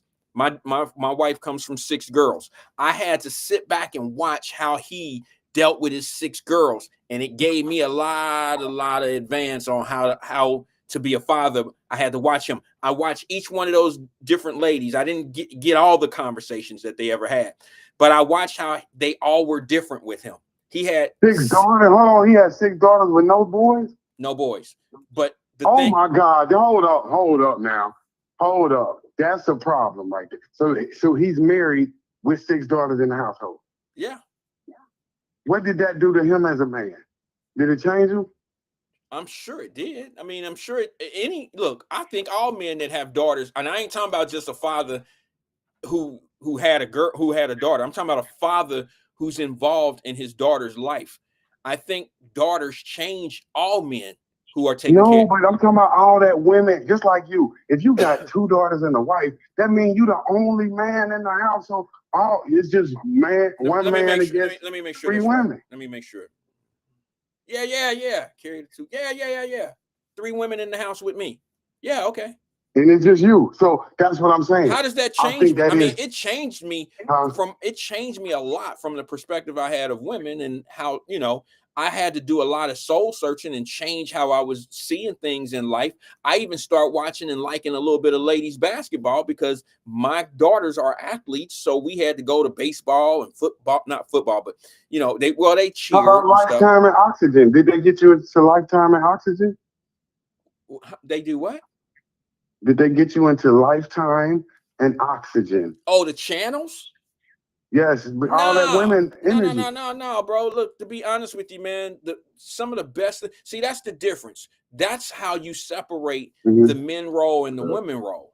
There's certain movies that they will watch with me and me only. There's certain movies that they watch with their mom and their mom only. And then there's some certain movies that we will watch together as a family. See, that's the nucleus of a family. A family is put together like that, and it makes children a little bit more well-rounded. But what, Mr. Wyatt, you need to understand, you are the polar exact opposite of mine. It was my wife with 3 boys. So she was you, but the opposite. What the hell?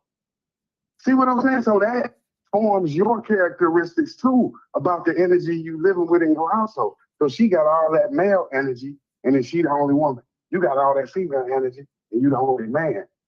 I must be honest, most men in your situation do become soft and feminine, not in your case. But most guys I know with all women households become a little soft.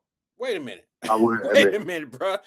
Wait a minute. Are you suggesting? Because I'm a little confused. Are you Yeah. saying that my wife's dad became feminine because he had 6 daughters? That usually happens. No, I'm saying no. In my experience, like you told the last caller, in my experience, sir, they do become like that. No, I'm not saying him in particular. I'm just saying the people that I know that be with like I only know like 3 people like that, but they do be more like men that have menstrual cycle. I think you're talking about men that are raised in a house full of women. No, I'm talking about your situation. I'm just saying you're different when I listen to you. You don't give off that type of energy. No. But I a lot don't of think. them I mean, do. that's ass backwards, though, CK. Let's be honest. I gotta go, but let me just ask. It don't sound like you're saying it the right way. I could see if you said if a little boy was born in a house and he had all sisters and he had no father and he was raised by all girls in the house, that he can become feminine. And that's not always the case. I know some dudes that's raised in a house full of girls, and that he's not feminine. I think femininity comes from somewhere else. I don't believe, in my mind, this is just my opinion, I don't think you can make a man feminine unless he is actually feminine. I think heterosexual men are going to be that no matter who they raised by, no matter what. I think that they can be influenced by certain behaviors, like a heterosexual man that's raised by a woman. If she's promiscuous, he can end up being the same thing. I mean, you know what I'm saying? I mean, if he's raised by a woman that's beat by men all the time, he's more likely going to be a or a woman beater. That's a strong Yeah, possibility. I just want you to understand. No, you're right. I made the word that better. I would say the better word would be more sensitive. Like they're more sensitive. Well, yeah, The okay, men that okay, I know, I buy that. the men that's like in your situation. Yeah.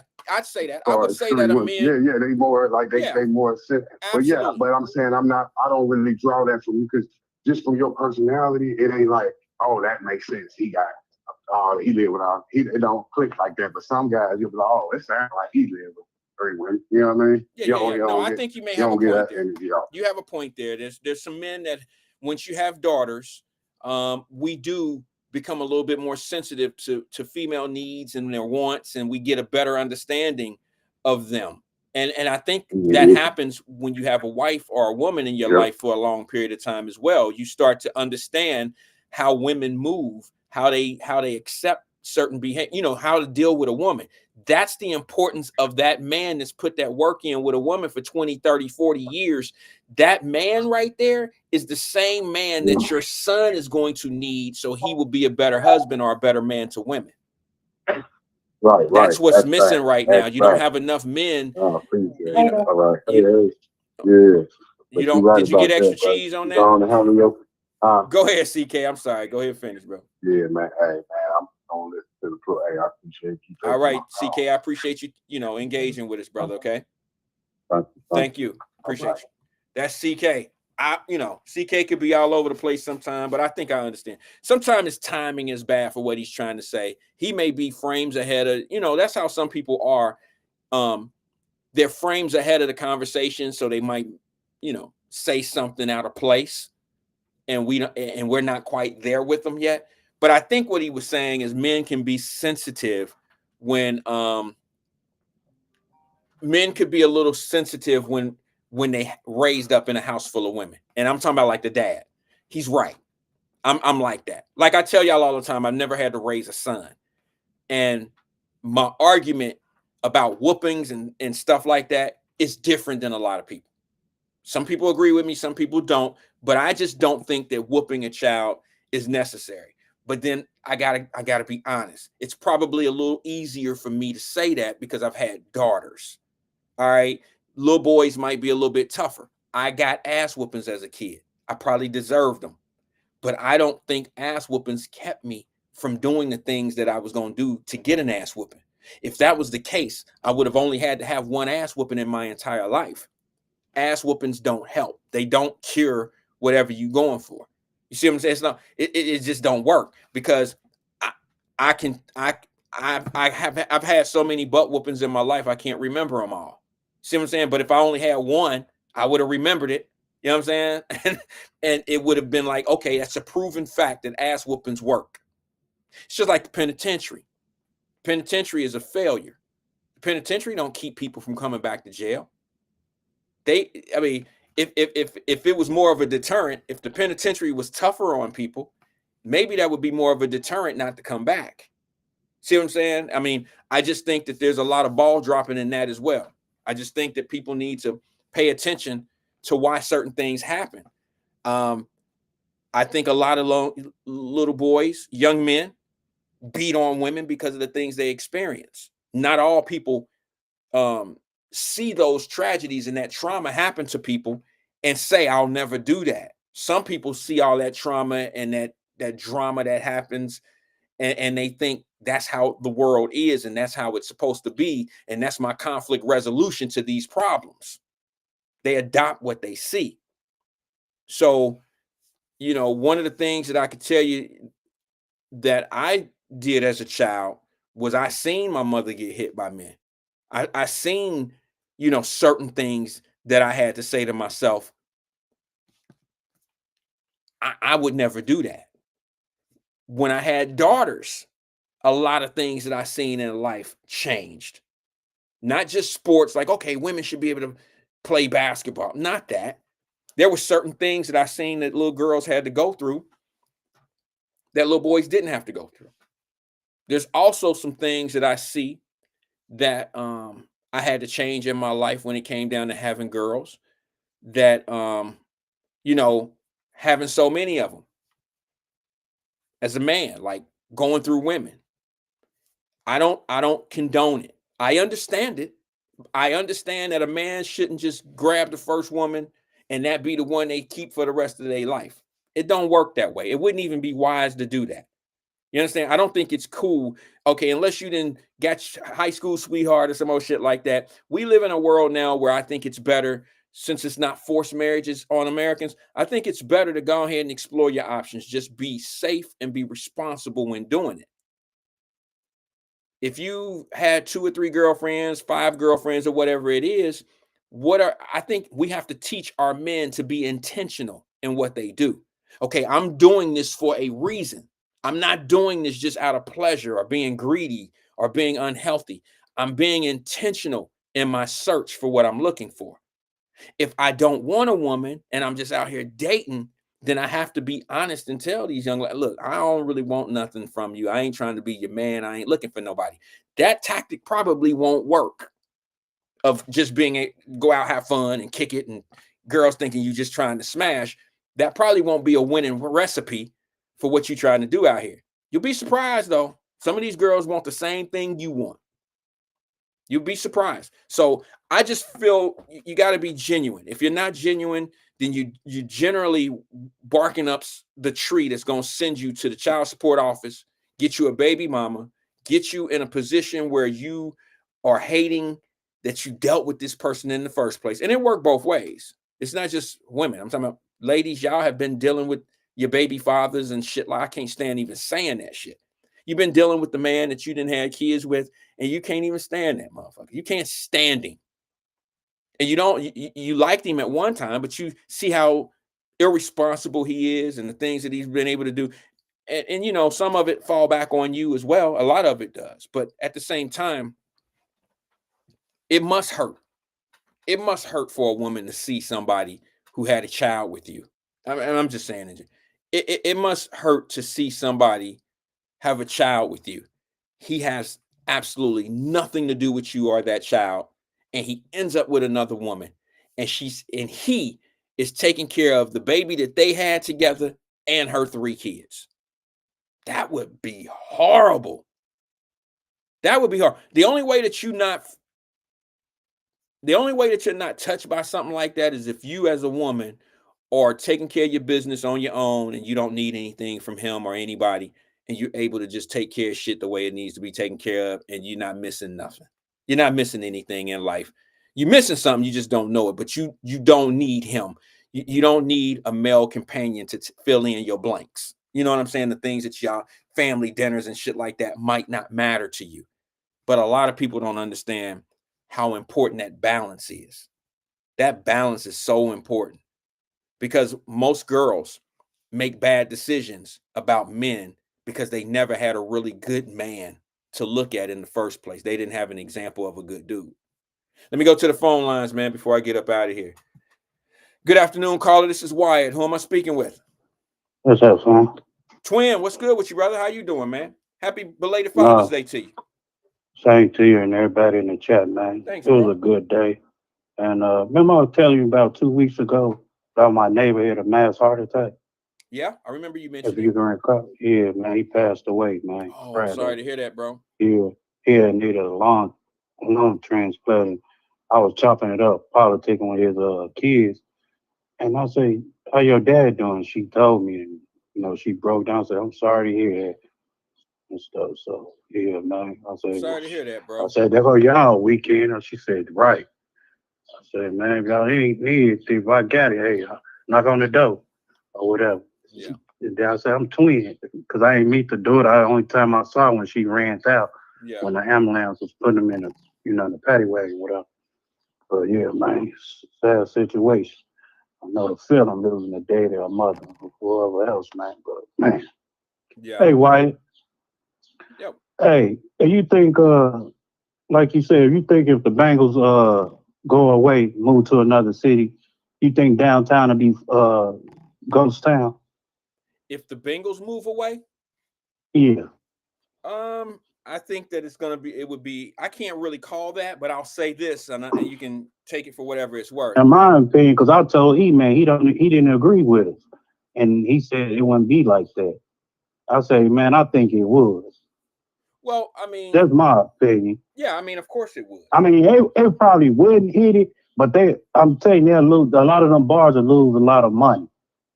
Because people depend on that, that battle of Pittsburgh and Ravens and all them coming in town. They make their money off that rivalry. Yeah, well, I'll just say this to you. It's tough enough for them to do it now, and they're here. Okay, so if you lost them, there's no doubt in my mind. Now, people can take this for whatever it's worth. They don't have to agree with me. There's no doubt in my mind if Cincinnati Bengals or the Cincinnati Reds left, or if both of them left, heaven forbid if both of them left. If the Cincinnati Bengals left Cincinnati, it would be astronomical. It would be the one of the largest economic losses in the city of Cincinnati, and the businesses downtown probably couldn't sustain that. I can pretty much tell you that. And it's not because of how many people that they employ, because downtown doesn't really have a high employment, when it comes to the Bengals and the Reds. They only a lot of people say, well, they don't really have that many people. I don't know. The Bengals probably employ ground floor level. They probably only have a couple hundred people. Okay, they may only have 200-300 people that's employed by them, but those are jobs that are needed. It's the other things that would be impacted more so than the workplace, and that is your hotel, your hotel, your convention type stuff. That type of stuff would be unbelievably struck. It would be hurt because a lot of people come to the city to go to football games, and then you have the casino that gets some of that money. You get the hotels that get the money. You get the restaurants that get the money. There's a lot of impact if that team leaves. And to be honest with you, those teams are already, downtown Cincinnati is already suffering, and those teams are here. So if they're suffering with the teams here, what makes you think they would even survive a little bit if the teams left? Right. Yeah, that's all I really want to know since you was talking about it. I got 6 kids or whatever, right? Okay. I got a 28, 26, 25. Those aren't kids. 24, 22. Them grown ass people. 12 and a 1-year-old. 12 and a 1-year-old. Okay. 12 and a 1-year-old. them two here in Cincinnati. Okay. My other one in Mississippi, and our other three, my 22-year-old, and my other two boys in outside Chicago. Okay. So, you know, I ain't gonna say I've been A1 all the way with them. Okay. You know, been around because, you know, me going, you know, to the joint on me, like hitting the streets or something like that. Okay. But I always, you know, kept in touch if I hit y'all city but the two I've been around, not the oldest and my daughter too, the 22, I've been around, but not like that. Because it was a back and forth thing. What, are you the father? Are he the father? And the DNA came back that I was the father. Oh, okay. And everything. So there was questions. So, yeah, that's why I was like iffy about it. Because, you know, I was out there slinging blackjack or whatever, no duty, whatever, and things happen. Why, you know, at a young age. And so I was back and forth with it, and, you know, the test came back. I knew it, but I was like skeptic, you know, guys was hating for no reason, all that GD nigga and all that crazy stuff. So I was like, okay. And so I always been there, but why is it, man? Why is it, man, that the women always gotta say, regardless of anything, because I love my kids to death, I'll break my neck for my kids. Regardless of y'all cuss me out tomorrow and everything today, we gonna be cool tomorrow, whatever, how long it takes for us, you know, to, you know, reconcile and, you know, get back together. So why is it that these women always throw this little crazy stuff? Oh, your daddy ain't nothing. He ain't been nothing. He ain't right. He got this. Why is it that, Wyatt? They influence their kids. Like, let me give you a little secret. My 12-year-old that's here, her mom blocked me from her calling me. So I've been trying to call her and everything else. But I still can reach out to her. But whatever we got going on between me and you, she shouldn't have nothing to do with. I don't care. That's my daughter. You're not getting what I'm at. You almost 50 years old. You still want to play these games. But why is it that you got to put the kids in the middle of it, man? What we got going on, that's between us. A child should never know any business about what we got going. That's why if I argue either with my baby mom, either one of them, I'm stepping away from my kid. I don't do that in front of my kid. If I argue with a person, whatever on the streets, I'm not about to make this Apollo show. I'm gonna talk to you man or woman on the side. I don't do that. Trying to front your Smitty off like that. I ain't gonna let you front mine out, so we can, you know, handle it each way. But my thing is this: why is the mama always got to throw that bad influence in that child life? Like your dad ain't nothing. Your dad. Why is that? Why? Well, and then they do it out of spite. And then just like I ain't never been on child support till I got here. Well, because I don't want to be with you and you hate me that bad. No, it don't work like that. So I just, you know, it used to hurt me, Wyatt. The devil used to be in my, I kid you not, on my mom, man. The devil used to be in my mind like, kill it, bitch. Man, there was times, man, my sister saved me. I want you, and I say, you lucky you ain't got that gun on. Because I was going to shoot your head off. And that's what the mentality in my head, that's all I was thinking, Wyatt. I understand. You know, I said, thank God she ain't had that gun because she was dead. Right. I was going because the devil was like, get her. It's your chance to get her. And, you know, lucky she didn't have it because the way I was thinking, the smart mouth, the way you was coming at me, and what you keeping my daughter from me for this, come on, man. Twin one in his right mind. I'm thinking the other way. I'm not thinking about don't do this, don't no.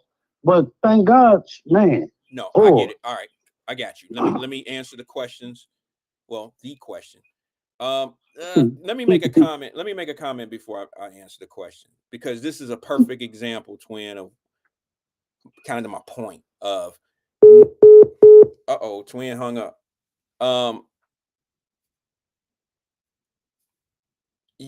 This is a perfect reason why we need to know who we dealing with before we start dealing with them. Okay. All Twin just did was, yeah, that's him calling back. Okay, Twin, you still there? Yeah, my bad, man. My bad. He hung up again. Y'all can see my hands have nothing. He'll call back. Yeah, there he is. Okay, Twin, you there? Yeah, it's cut that Bluetooth off. Okay, I got you. I understand. I'm good now, Juan. All right, here's what I'd like to say to that, then I'll answer your question. This is a perfect example of what I meant, bro, when I said we have to know who we dealing with before we start. Exactly. Before Yeah. I mean, but now I gotta ask you a question. I gotta ask you a couple questions to make it make sense for me, because coming from a male's point of view, I gotta kind of give it to you like probably no other man would. But since you was open to say these things on the air, I'm gonna bring I'm gonna say some things that might bring a little bit of accountability to some things. Okay. What I mean is this: when you were dealing with one of these particular ladies, because I don't know which one it is, when you were dealing with this particular female that you had this baby with, let me ask you this: were you all the way honest with her at all times? And what I mean by that was, Now, to be honest, I'm gonna tell you, to be honest, my second baby by my two boys and everything, it wasn't about to attention to because we was engaged. It wasn't about to attention to somebody. She got my brother baby mama got mad at him and took it out on me and went over there, sent her auntie there to my house. And then that's when she found out and she ran it down.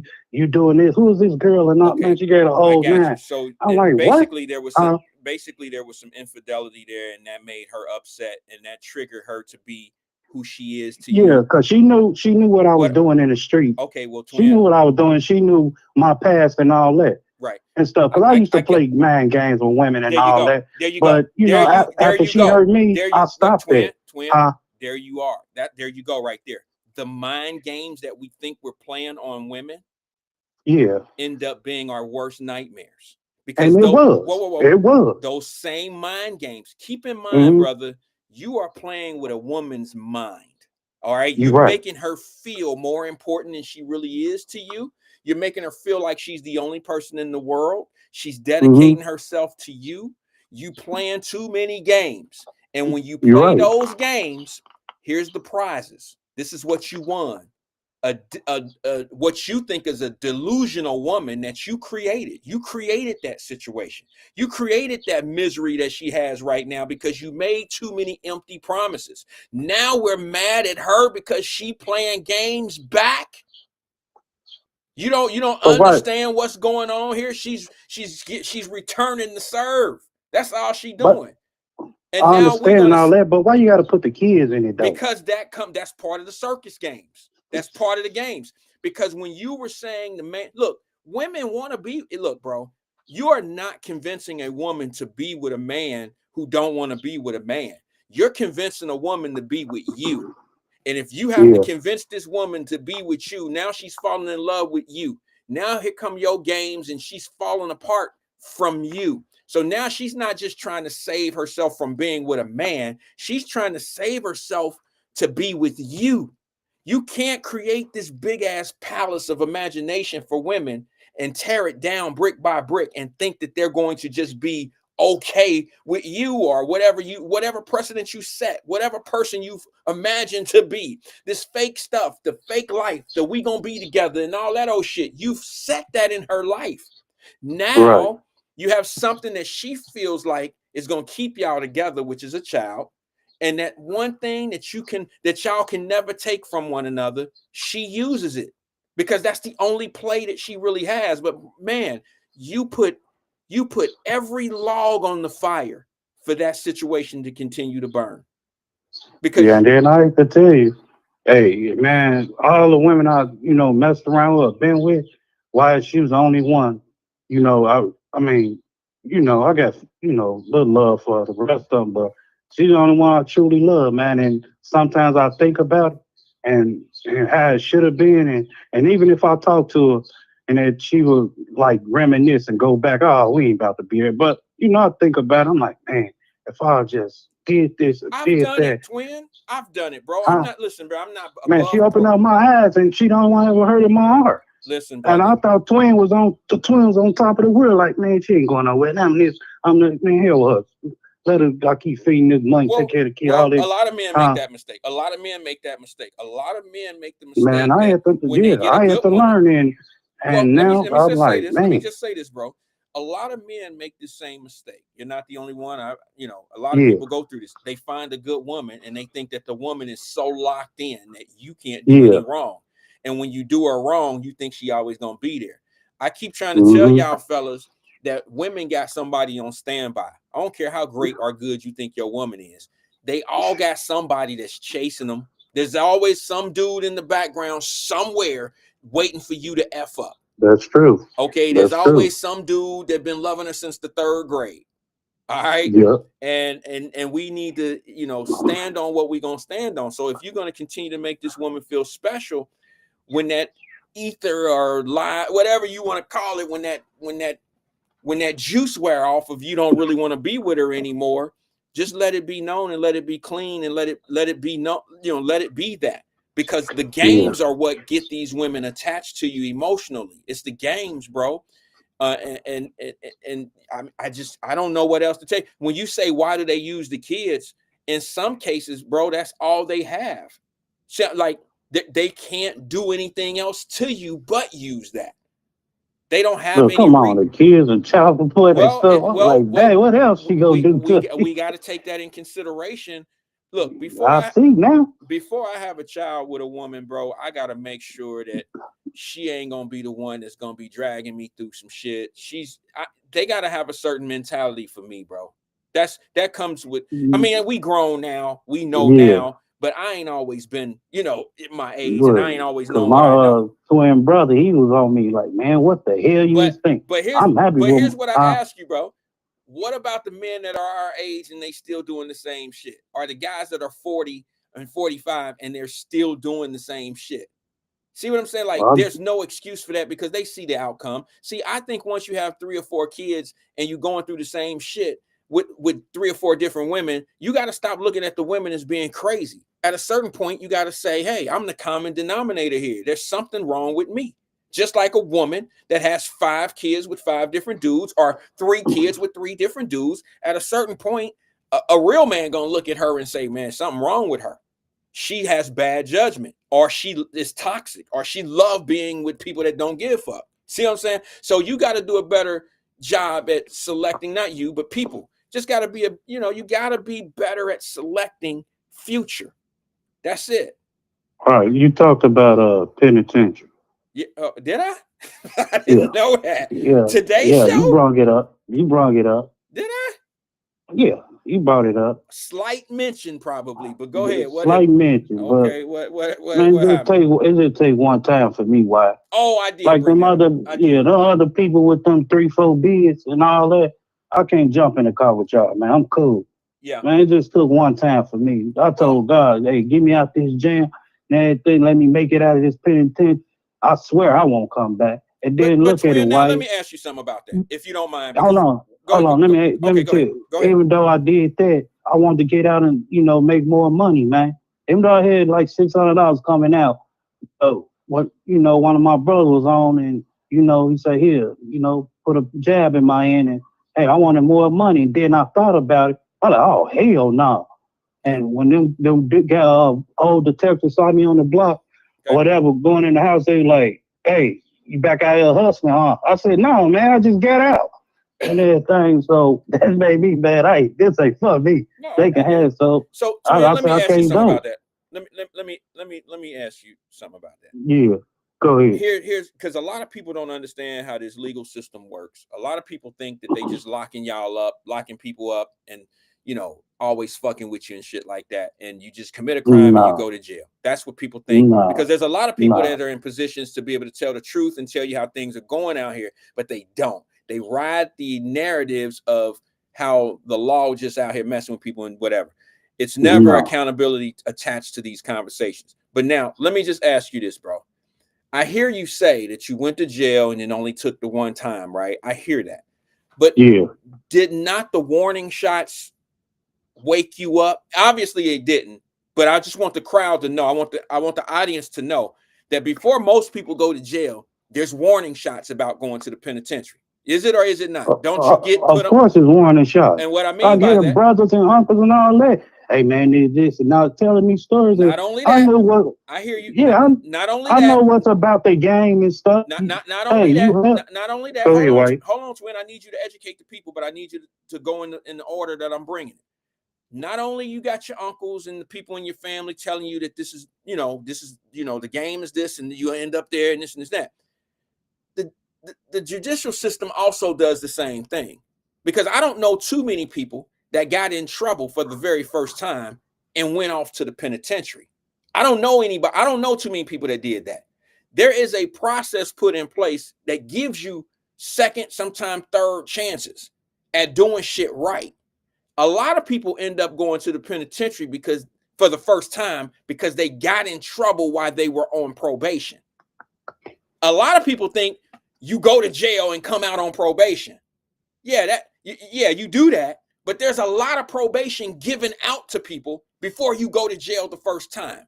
So let me ask you, Twin, why didn't the probationary period, did you go to jail the first time you committed a crime and got caught? Or did you get put on probation first?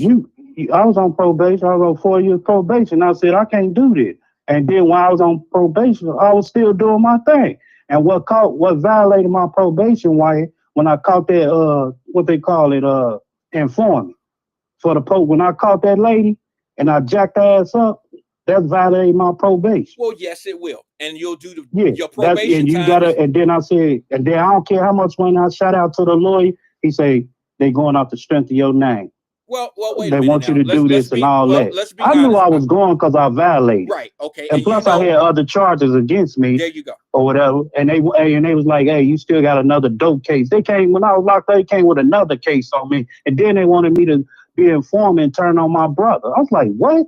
Right. So it's basically a snowball effect. It's basically once they get you in the probation situation, which is basically a slap on the wrist of whatever crimes you're committing. Okay. If you get caught doing something and you go to court, you do all the processing, you do everything you're supposed to do, and you come out with a 4 years probation. You didn't go to jail, you got 4 years probation, and you get out there and you hit the streets, and within 6 months you already back at doing what people were doing, what you were doing, and you end up getting a case 1 year in your 4 year probation.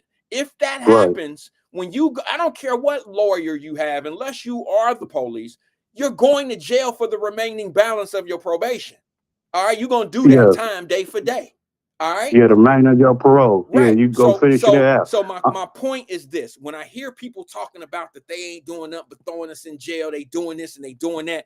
People need to understand. People who understand it. The people who understand it are usually the people that's in the system or understand how the program really works because they either work in it some kind of way. But you got people that's so far away from it, but yet they are pivotal in making moves and talking about it. They ain't never been there. They don't understand.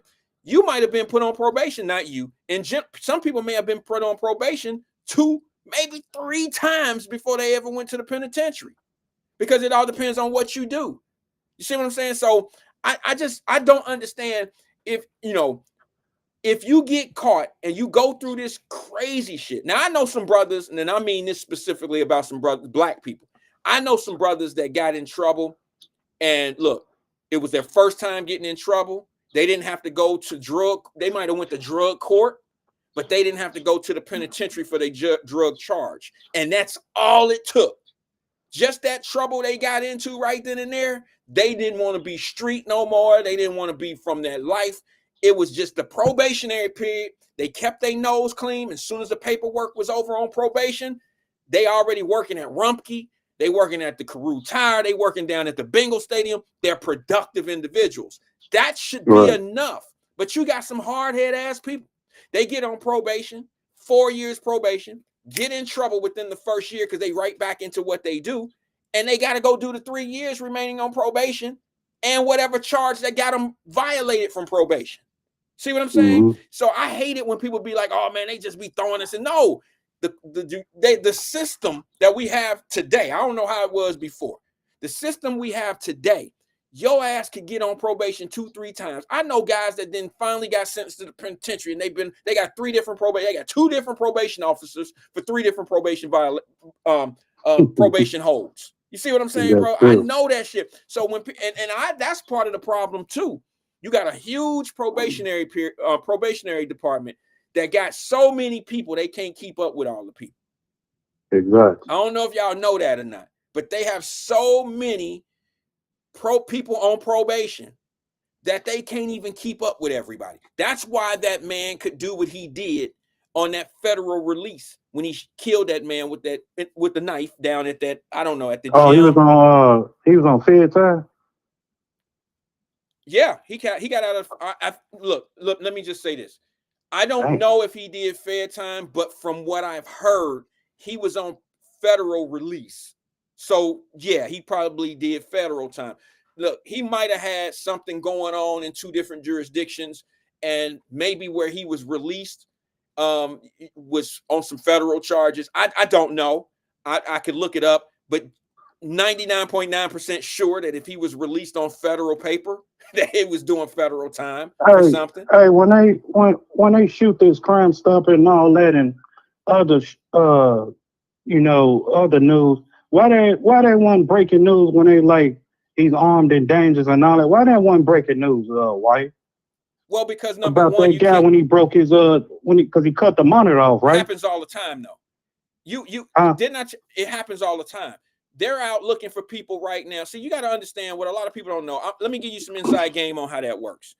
Whenever you get EMU, which is electronic monitoring unit, or whenever you get some type of device, those devices only go so far. Okay, so they only have a certain radius that they can put an APB out on you, or a warrant, or a search, for you. And it's usually about 250 miles. So if you get an ankle bracelet put on you and you're out on probation, and they are out federal probation or whatever, if he cuts it off, you wouldn't. I told y'all a long time ago, you only get 10% of the news on your news channels. If they told you all the crime and everything that got going on every night, the news would have to be 4 hours long. You understand what I'm saying? Then they would be telling you about the domestic calls that they got. They'll be telling you about people that's cut off their ankle monitors. They'll be telling you about the kids that are missing around the corner, ain't been reported for a couple hours. If they reported everything that the police officers had to go visit 911 calls to, and some of the high-end stuff like the ankle monitors being broken off or torn off, you could watch an all-day news channel. It would be, the news will last all day. And here's the other thing. What city you know? I don't know. What city do you think you would want to live in, where if the news came on, they was reporting how much crime was going on in your area every day, all day, and they was talking about people was running around in your communities cutting off their ankle monitors? That could be hard on your city. People wouldn't want to come outside. They wouldn't feel safe in their neighborhoods. People wouldn't go downtown and eat. People wouldn't have a lot to do in the city. They wouldn't want to go spend the money, messes up the tax base. They wouldn't want to go certain places. They wouldn't want to do certain things. So it's not smart for the cities to get that type of stuff out. They don't want to report everything that's happening up in Clifton and Cincinnati, because it'll make parents who are looking for their kids to go to the University of Cincinnati, if they looked at the crime stats, they wouldn't like it. It would play a pivotal role in how they select what kid. I did it with my daughter when she went to Nashville. The first year my daughter went to Belmont in Nashville, there was a killing of a little girl her age in her room, in her dorm, got killed at the park down the street from the school. They don't like reporting that, but it was such a high crime. It was such a bad crime. They had to report it. And it's a bad look. It's a bad look on the area. All right. So I've been telling people for the longest since we've been here. When I hear people say the crime is down and all that, I just think it's so disingenuous. I think that it's a misleading situation. When I hear that, there's no gangs, and when I hear certain things out there, I just think it's disingenuous. I don't like it. And then when I hear people defend, so what? They kill each other too. Stop talking about black on black crime. It's not a thing. There ain't no such thing as white on white crime. Well, yes, it is. It's a such thing of white. I don't care what's happening to other people, but to just ignore the obvious because it sounds bad, that's not strategy. That's just not strategically sound. That doesn't make any sense to me. And people will use the the argument of we shouldn't be so hard on ourselves. Okay, maybe we should be a little bit more hard on ourselves and make it kind of a, let's try to shame some of the criminals that are making it tough for our babies out here. You got 15, 16. Did I read the news? Did Cincinnati.com play a practical joke on me this weekend? Or was there shootings almost every day this weekend in Cincinnati? And it's been that way for the last week and a half. Man, I thought I was in Chicago again, man. So why they would not shoot them up, bang, bang. Right. And instead, they'd rather talk about other things, because if you focus on the real necessities, the things that really need to be dealt with, it's a conversation that most don't want to have, because they would have to look at certain policies, they would have to look at certain people, and it would come back on the way that people tend to run their lives. That's what kills me, though. When that lady got on there, y'all can, we've been getting messed up for 400 years. But it took, one specific white lady to get on there and go to City Hall, my husband was killed. But what about these other people? Sorry for your loss, but what about the black community, man? And your mayor ain't say nothing really about it. Well, and everything. That's what kills me, man. I think I understand what you're saying. Keep that same energy, man. Keep that same. So, like I told Lincoln earlier, when the white hands start crashing out on the banks and all that downtown, don't say nothing. Say nothing. Come get your kids, none of that. Because y'all won't take a stand for these black people out here, black kids out here. So go on with that, man. You just can't have it one way. It's got to be a balanced, equal equation out here for that, man. Just because she get on our black folks, where's my son killer on the milk carts and stuff?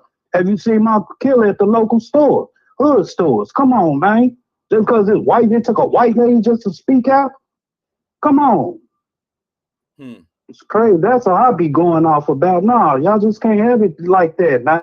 And people don't want to take a stand on it. The local leaders, they just want to, oh, man, I feel sorry for her. No, get on the news. But what about Lil Ray Ray and all them, man? Just because this white lady, we big, what about our hood? She ain't nobody special. Sorry for your loss. It is what it is. But damn it, you focus on home too. The black community, but they don't want to do that. Well, then here's what I got a problem with that logic. And it's not I have a problem with you. I have a problem with us looking for politicians and city councils and police officers and people like that. I don't know if we really see eye to eye on this, but I don't think it's their responsibility to take care of our hood, if that's how you want to describe it. I don't think that politicians and people like that. Okay, why you got to take care of the white affair? But so it took y'all this long to tell them kids y'all can't come on the bank, show your ID. It took y'all this long. What about the people crying in the hood? Well, they breaking in cars and stuff. They just beat up my daughter. What about them cars? I understand. Man, come on, man. Let it make sense, Wyatt. I ain't for that BS, man. No, I hear you, brother. I'm not for it. Let me explain something to you, though. Those are things that can be dealt with in the hood if we had a system in place, if our village was still in place, but we don't. Our village has been destroyed a long time ago. There used to be a time that Miss Teresa would sit in the window and you couldn't do shit out there. You couldn't be breaking in cars and doing all that because Miss Teresa, everybody know she gonna tell. And she gonna tell your mama. She gonna see we don't have that anymore because we got, and I hate to say it, but if you look at, I gotta look at where I'm from and what I've been through and what I experienced. I used to live in the Faye. I'm looking at videos that people send to me now of the Faye apartments and the fights and the shit that's going on. Oh my God. It's not pleasant being able to have these video cameras because it's really showing some real trifling shit. But what I'm saying is a lot of young people who got young mamas who out there acting a damn fool. And these kids don't stand a chance when they live in an environment that's like that, because everything is conducive to what they're doing. Everybody is validating what they're doing. It's force for force. It's shoot for shoot. It's cuss out for cuss out. And there's that's just what it is. And then we got people that sit back and ignore the obvious and act like that's just how it's supposed, like that's just how it is. That's not necessarily, it might be how it is, but that's not how it has to be. And this is all we can self-police. We just don't have the people that really want to do it. And I can't blame the people that don't want to do it. I can't blame that, because if I'm into, that's why I told y'all, you would have never got me downtown watching kids get on the bus, and I'm about to monitor people to get on the bus and all that old shit that the police and all them should be doing, because some of them kids will knock your head off. Not all, but some will knock your head off. And the first one that swing on me, I got to do something back. I got to protect myself. Now it's going to turn into something way different. And I mean, people don't want to be bothered with that. That's true. I'm just saying, bro, like we got to get away from the, it ain't no problems really going on. This is normal. This is child stuff. This is you know, it ain't no black on black crime. And oh, it is, but it's white on white crime too. So what? So what? It's Asian on Asian crime, black on black crime.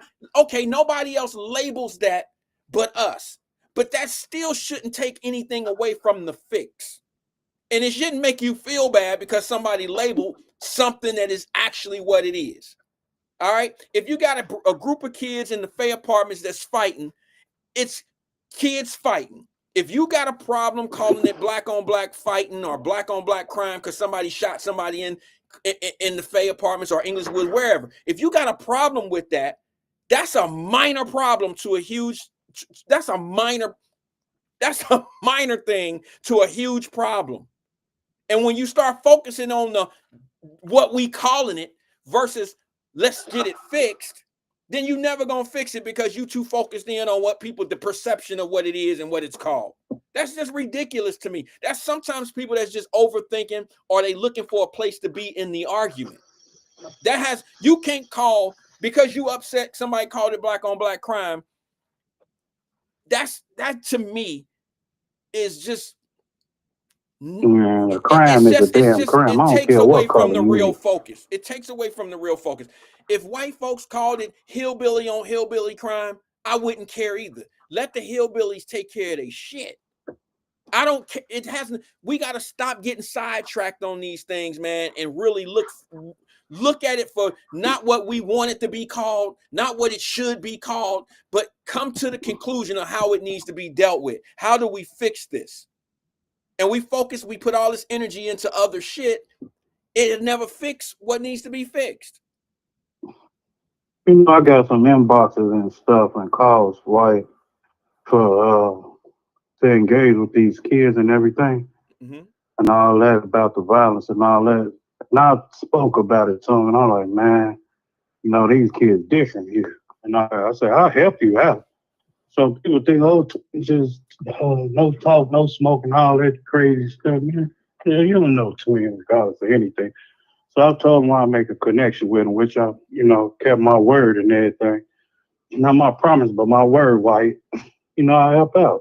Or whatever they need me. So I'm going to stand on it with whatever, and, you know, see the outcome of it. I love to, you know, for these kids to come together, man. It just can't be, man, keep killing each other or, you know, doing goofy stuff out here or whatever. But, you know, just take probably just one talk and, you know, you can spread the message. If you just, you know, open up one heart, man, I'm pretty sure everybody go, you know, get off that life support and jump aboard or whatever. Twin, I'm going to be the only one that's going to tell you the truth about this shit. Some of these situations are untouchable. Some of them are untalkable. You at a position now where you can't be kind to someone that doesn't understand what kindness truly is. Okay. And what I mean by that is this. Some of these kids can't be saved. Unfortunately, they've been raised wrong. And then when they go home, they still got, no matter how sweet you are to them, bear gifts, say whatever you want to say, express to them what's right, what's wrong, tell them how to stay out of the penitentiary. It's not good for you. I've been there. You can give them all the lowdown on all of that shit. They have too many things that are in their way of being right. All right. You can't take one of them home for the weekend and think you're going to drop them back down into the concrete jungle that they live in and they're going to come back to being normal. That's not how it works. So in order to fix this issue of guns, these guys shooting one another and all that old shit, you got to get them early in life. You got to get them early in life. And that's when we go back to our conversations. Now, I know I'm beating a dead horse by having these conversations because a lot of people want to focus on something different. But the truth of the matter is it's been proven that we as Black folks, when we were most unified, is when it was the worst time in America for us. We were more family oriented and we had less people going to jail. Now, some people went to jail on bullshit. And I mean, they got locked up. They were charged with crimes that they never committed. All of those bad things happen. But if you look at the unity of us as Black folks, it always happens when we have to stick together. Right now, the need to stick together does not seem to be floating through anybody's head, because I said this a long time ago. Sometimes people give you freedom and you can have too much freedom. And the reason why they give you so much freedom, it's like a kid that's raised by a parent that's never around. The mama always at work, but the rent is paid, but there's nobody disciplining that person at home. So they bring kids in there, they smoke, they drink, they have too much freedom. They're not learning rules and regulations. They have too much freedom. And when you have too much freedom to do the wrong thing, it escalates. Eventually, you're going to find yourself in jail. So without rules and regulations or people that's monitoring you and stuff like that, it ain't no telling what's going to happen to you as a child. We have too much of that, bro. We have too many bad parents that are not parenting their kids, and they letting the streets out hustle the parents. That's what's going on. No, it won't hurt to try though. I'll give it a try. You know, whatever they need me to do. You wouldn't be the first. You know, you're not gonna be the last. Try. It ain't nothing wrong with trying. All I'm telling you is, we've all done it. I've done it personally. I understand. I've done it. You know, I've done it personally because I felt obligated to do it, and I did it at a real low level at first. Then I went away, came back, and took it to another level. You know, I'm a realistic person. I grew up in the Boys and Girls Club downtown, right? Some of my friends that went there were just like me. We didn't get in trouble, none of that old stuff. We stayed clean. We kept our nose clean and all of that, right? And then some of my buddies that was in that same Boys and Girls Club went off and went to jail. Because it's not having something to do all day that's going to change them. It's the environment that they live in. You could go to the boys club for 8 hours a day, stay in there shooting basketball, bumper pool, ice hockey, whatever you're going to do, ping pong, all that shit. And then when you go home, you right back into the environment that you got that's there for you. That's not necessarily going to keep you out of jail. You got 8 hours to do fun shit, but it only take 20 minutes to commit a crime that'll send you to jail for 30 years. Right. And people don't understand, like, you got to clean the neighborhood. It ain't necessarily sending these kids. I hate the excuse, you got to give these people something to do. If you're a parent and you out here talking about my kid ain't got nothing to do, that's your fault. There's plenty of shit to do in the city of Cincinnati, in Jacksonville. There's plenty of shit to do. St. Pete, there's plenty of shit to do out here. You have to be equipped as a parent to make sure your child is doing things. That's your job. It's not the city's job to get your kids something to do. If you don't want to fulfill what it is to be a parent, then don't become a parent. Don't you feel like it's monkey see, monkey do, monkey see, monkey do, though, man? As far as what? As these kids, man. Well, yeah, what they program, they mindset program into monkey see, monkey do. My friend gonna do what I'm gonna do. I don't know. Clout chasing too. Yeah, I don't know if they're built that way. I think they become that. Some of them. I don't think every kid. Like there's some parents on here right now that grew up a certain way, but we didn't. And I'm saying it because I'm part of it. We grew up a certain way, but we didn't instill that in our children. You see what I'm saying? No. So that's what I'm saying. You know, we seen certain things, we dealt in certain things, but we didn't pass that on. We didn't teach that to our kids. No. Okay, so but there's parents that grew up a certain way and installed them same ways into their children. Those are the parents that generally have the problems with the kids out here in the streets. Right, because I never told my kids to sell drugs or do anything, get your education, get a job, or whatever. And when my son, you know, when he got out doing 7, 8 years, and I told he tried to hey, pops, put me on. I say, home to what? I played dumb though. I knew what he was talking about. I was like, no, I ain't do that. So you bitch ass nigga, you this and all that. I said, okay, I'll be that. But I'm just now talking back to him this year. Why it's been a year? He just got out, probably a year and a half, almost 2. And I'm just now talking to him this year, why? But now, why he see what I was talking about, he said, man, my nigga just died and all that. And then he said, you see what I was talking about? How the niggas out there sit to being goofy and all that and see what it can give you. I say that 7, 8 years, sit your little ass down, but you want to get out here and, do your thing again. I say it ain't like that, son. It ain't like that. Twin. Now, God bless him to be a CDL driver now, White. Okay. He said, hell with that. Twin, I got something to say about that that's very important. What's up, player? I love your honesty when you talk about little things like that. Like when you bring up little things, it reminds me of so much. Some people don't believe some of the things that you say, but I don't care what they believe. I got a book to write. I don't care, man. I know what people say. Twin, slow down. Twin, slow down. Go ahead, White. The only reason why I said that is because some things are unbelievable from people that may not have experienced some of the things. Okay, but I didn't mean it to piss you off. I meant it to set up what I'm saying. There's some people that don't believe some of the things that you say, but I know what you're saying in certain situations to be true, because, like for instance, you just said when your son got home, he asked you to put him on. Yep. Listen, there is no son on this planet, and this is a double-edged sword, twin. You're gonna agree with me. You might not like where it's going, but you're gonna agree with this.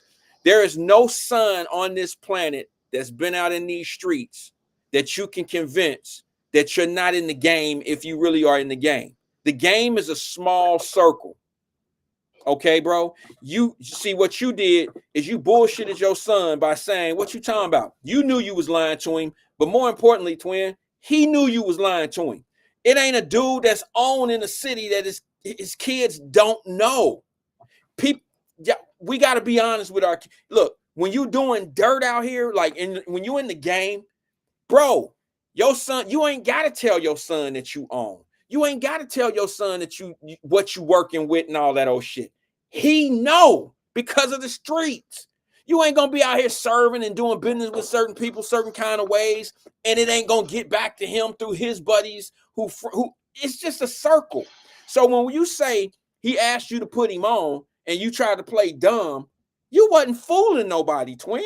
You wasn't fooling him. I know he want, but he know my connect. He know how I used to get there. He know my connect, and I can make it happen. But I didn't want to let him fall into that trap, man. You just did come on from a 6 to 7, 8 year deep. He's already fallen in the trap. He just came home from jail. The trap already been set. But look, he's working and stuff. I said, why would you do that and go back if you get popped off? You was working at some warehouse. But he went to jail. Said, why would you do that? He went to jail. He went to jail. He went to jail already, right? And came back and was asking. He came out, got a job, jail wasn't tough. And everything. Why jail wasn't tough for him. He had no deterrent. He wanted fast money. He was getting money before he got locked up. But he wanted it easy way.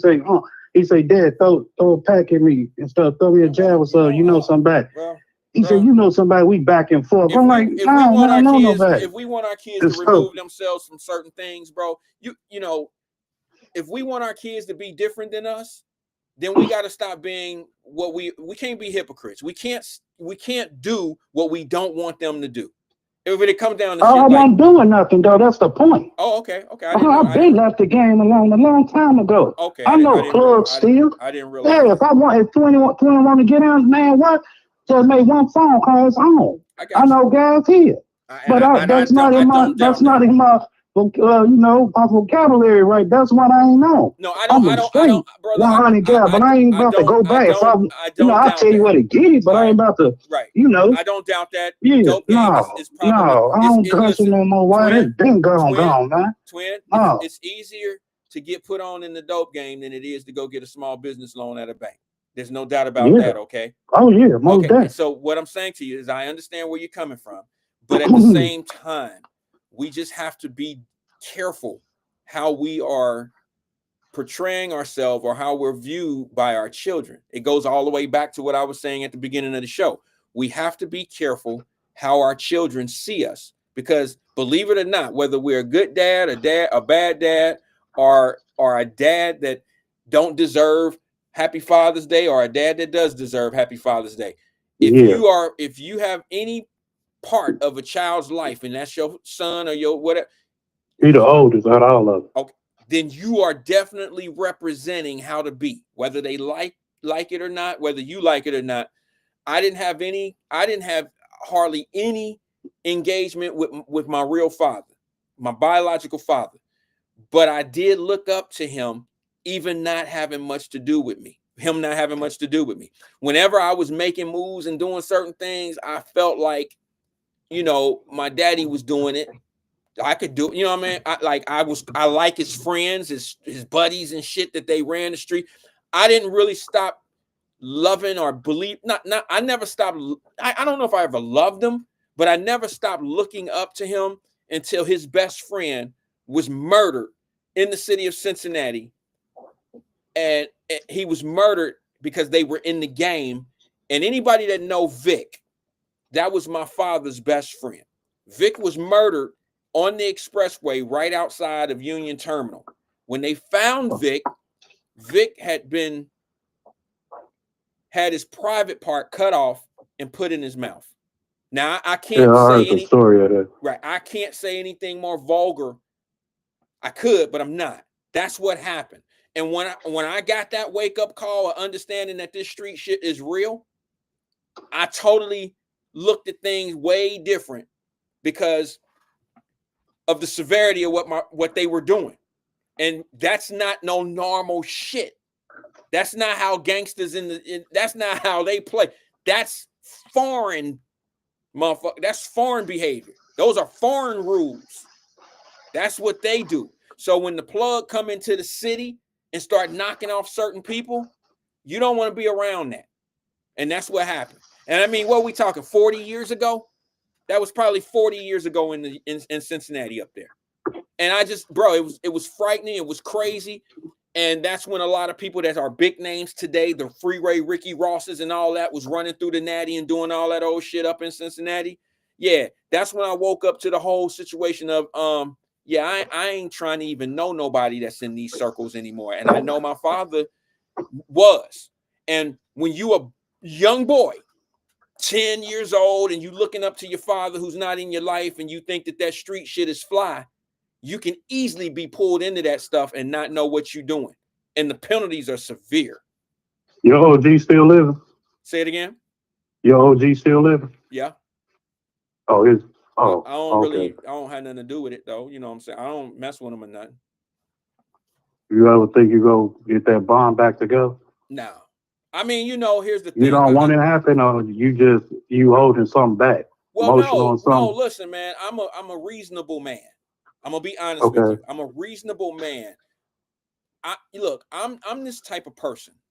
I've said this on the show in a whole lot of different kind of ways. In different, I mean it the same way, but I was saying it towards all this different stuff.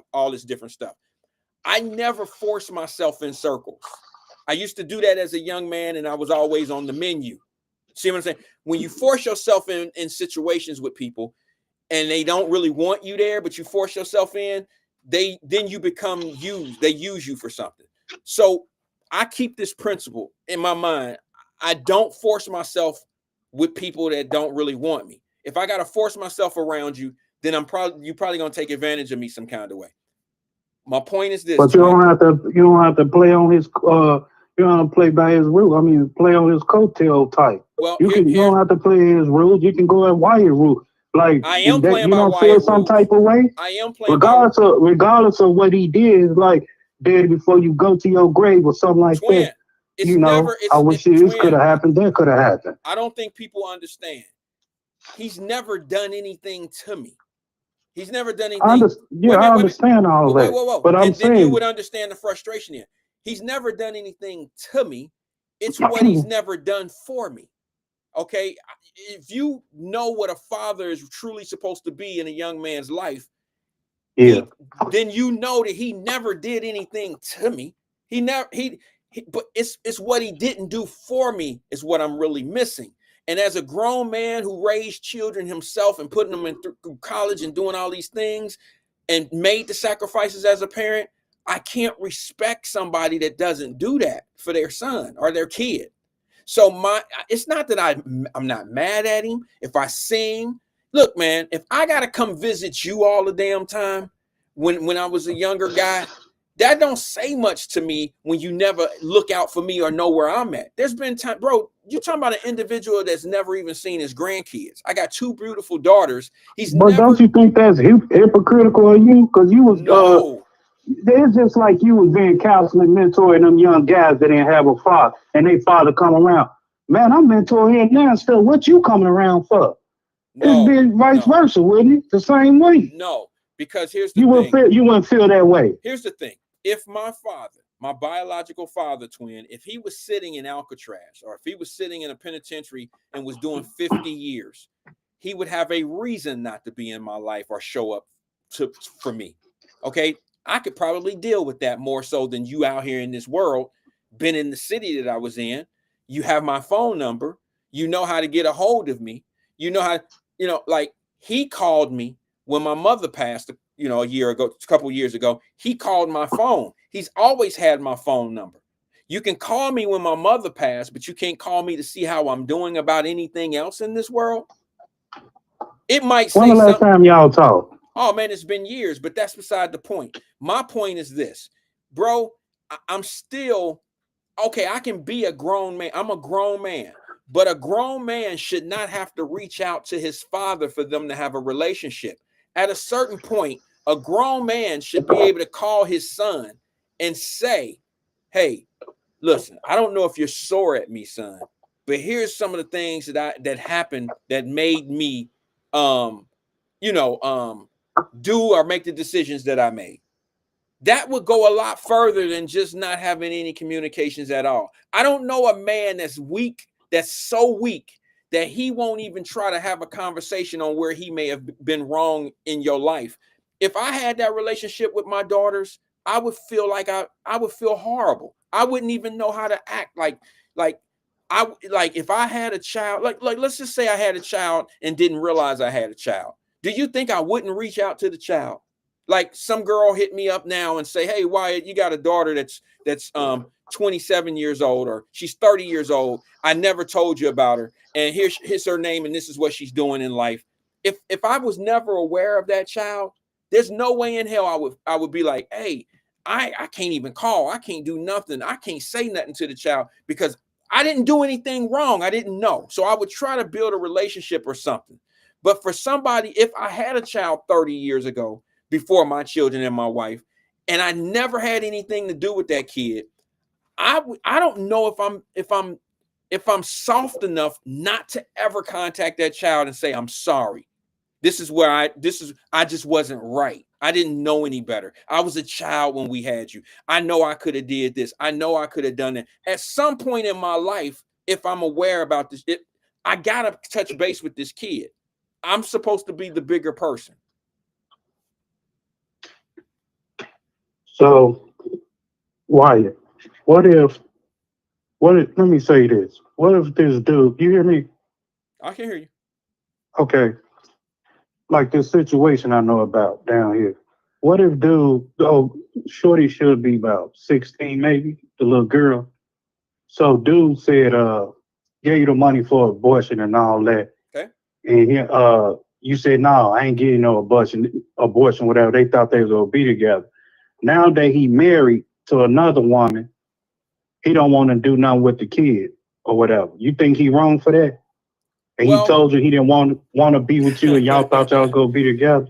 Now a girl went over there and blew up the cars and everything. Yeah, that's another story that I'd like to have a conversation on that one day, because it's here's one of them unbalanced, it's not fair, but it's gonna be that way type of situations. Here's what I don't like.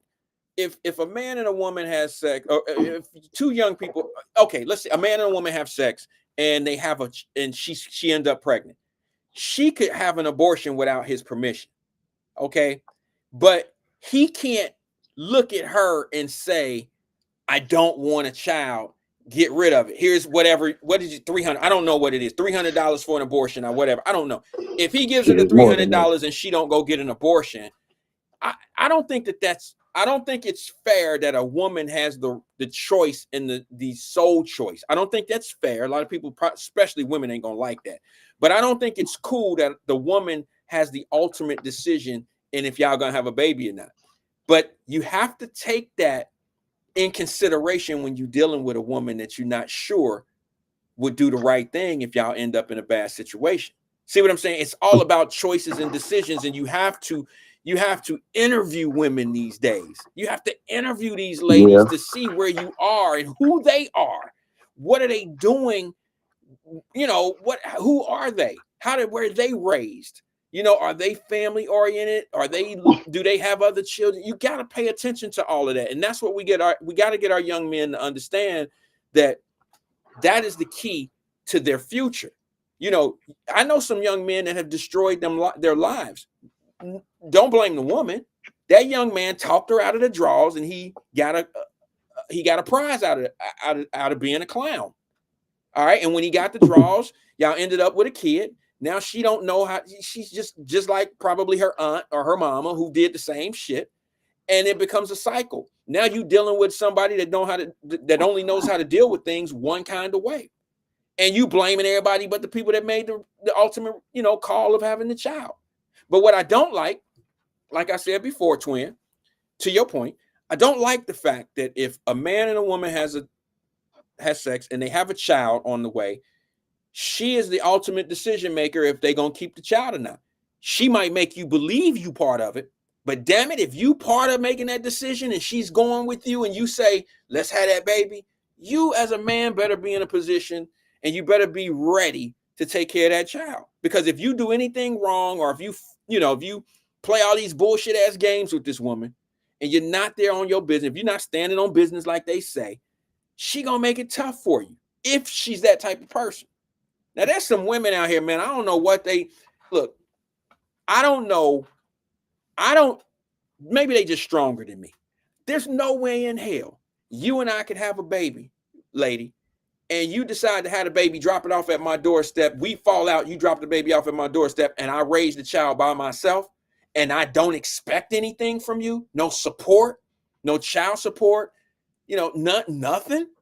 I just couldn't, I wouldn't accept that. Now, I know there's some people that be like, oh man, you got to be strong. And no, we had this obligation together. You are committed. You don't have to be committed to me, but you should be committed to your child. I'm going to say this as honestly as I possibly can. I look down on people who don't take care of their children. I do. I think it's one of the most,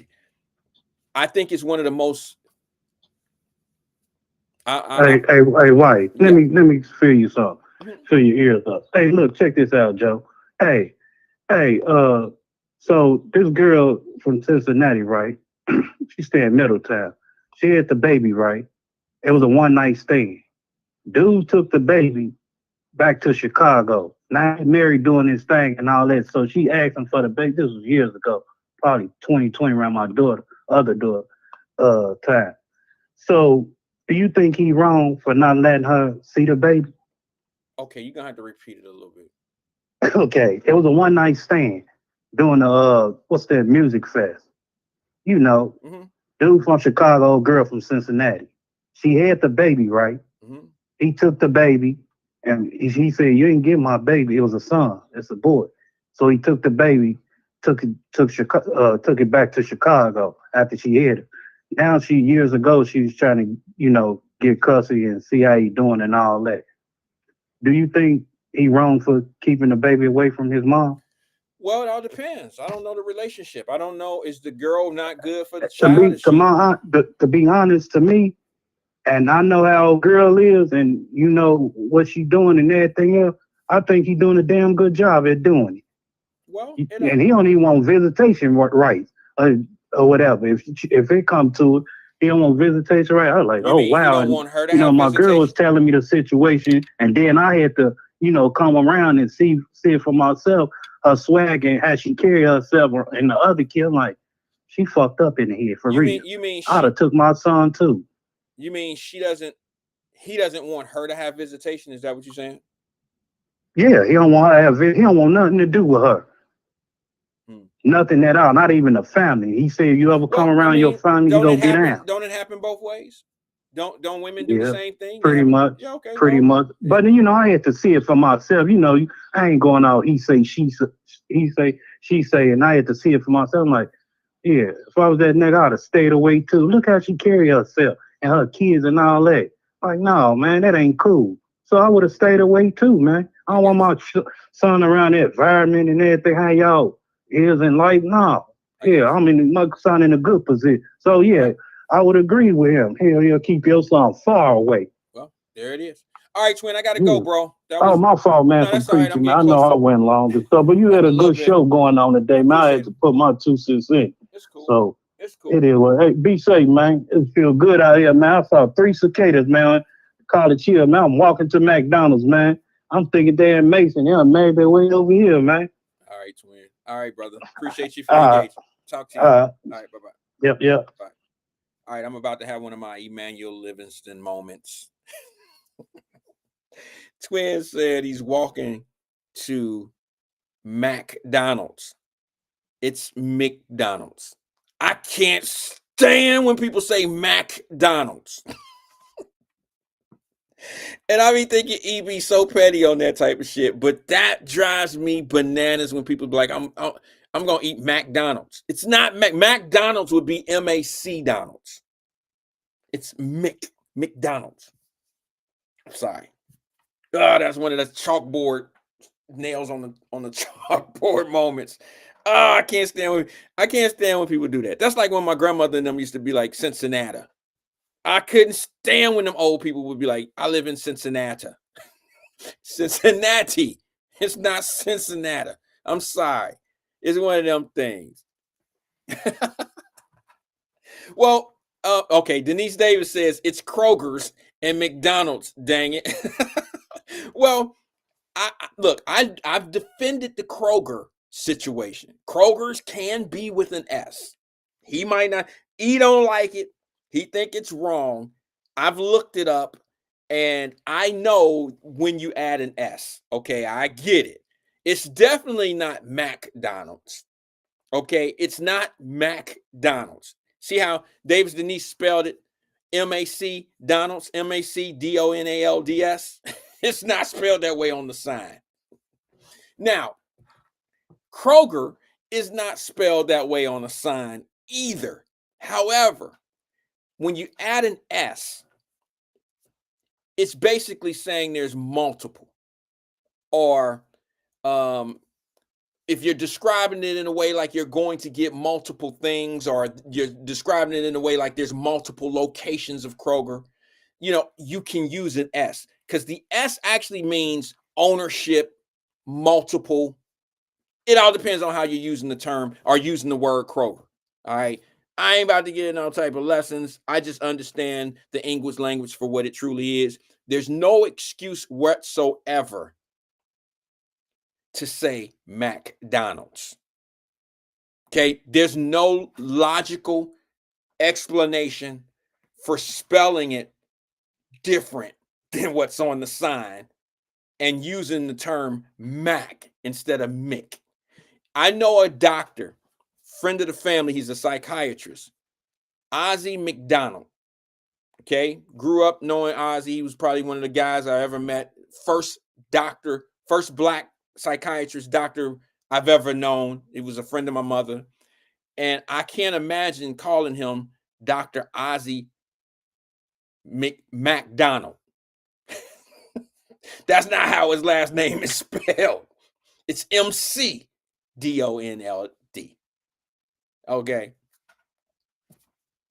I'm just saying.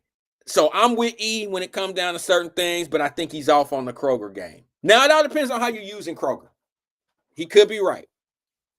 But I'm just saying, please miss me with the McDonald's shit. Okay? It's not McDonald's. I'm sorry. I'm laughing because I've been holding that in forever. I've been holding that in. I'm talking years. I've never told anybody in broad daylight or open air on mic. Dwayne Larkin says, so that would be Kroger stores. No, not necessarily. Okay. Maybe one day we'll do this thing on the air and we can pull it all up.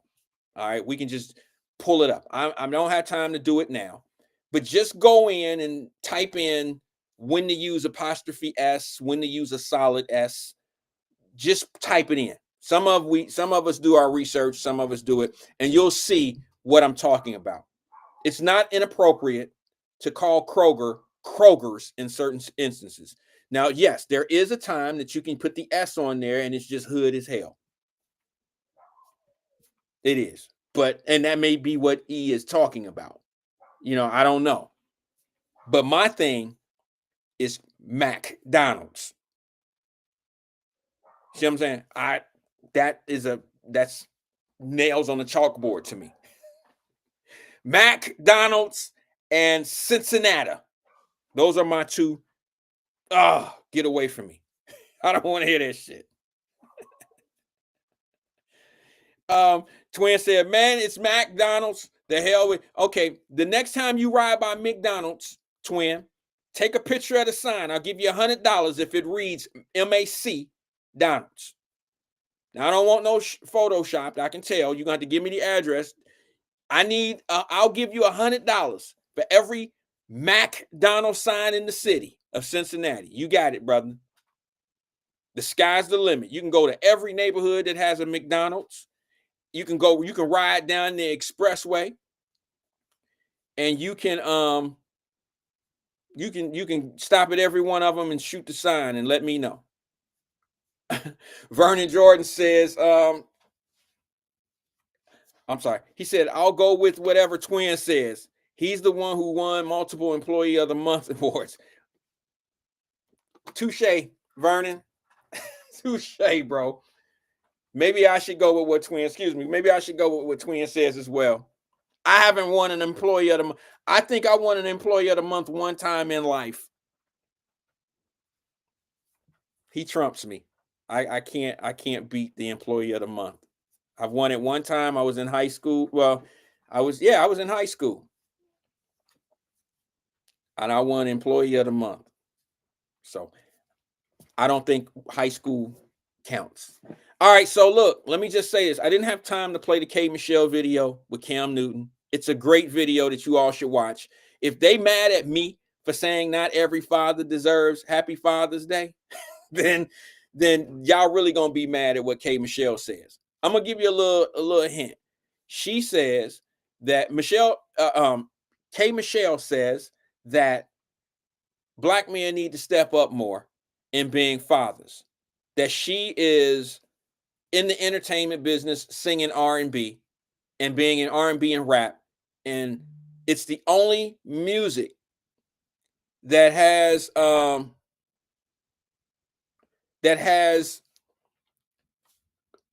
vulgar language in it that call their women bitches, hoes, sluts.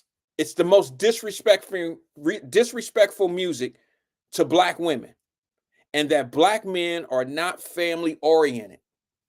This is what K. Michelle says. This is the same woman. She says she has sang R&B all these years, and she go to Nashville and do shit. She said when she's in the country music industry, she said that white men, now she specifically said white men and people and the white men in the country music industry do not treat their women the same way as Black people do, as Black men do.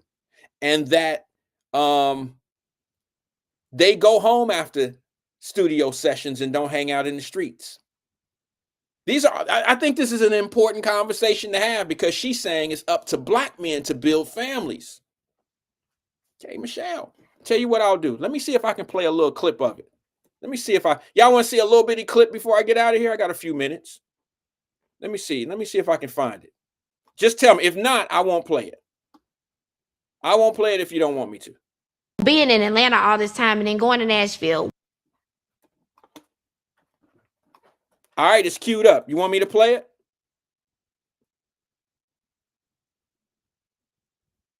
I need thumbs up if you want me to play it. If not, I'm out. I'll cue the music now.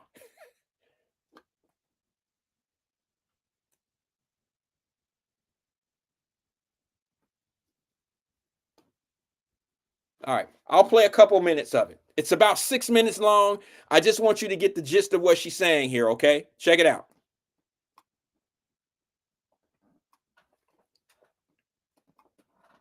Being in Atlanta all this time and then going to Nashville, where it's predominantly white. One, they go home at 5 and 6 o'clock when they're producing, because they go home to their families. being a country singer, if you are a singer in country music, you're a man. If you are not married, it is not respected.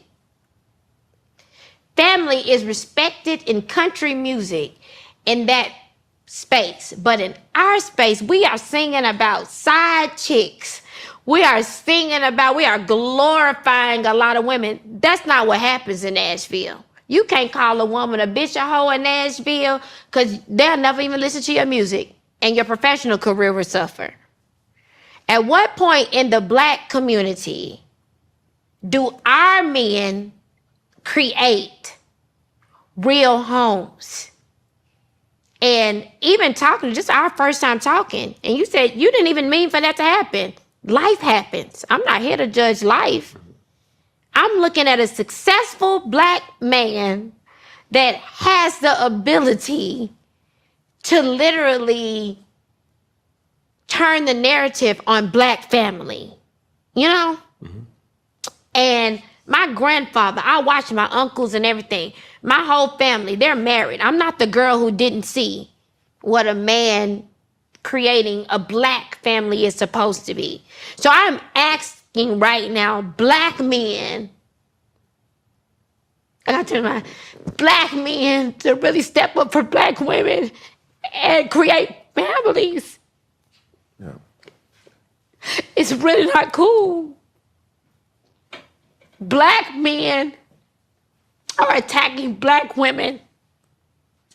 And it's not a cool, they're not creating homes. They're creating babies everywhere. It's not cool. And I'm asking you, other successful black men, to be, you have to set an example as leads.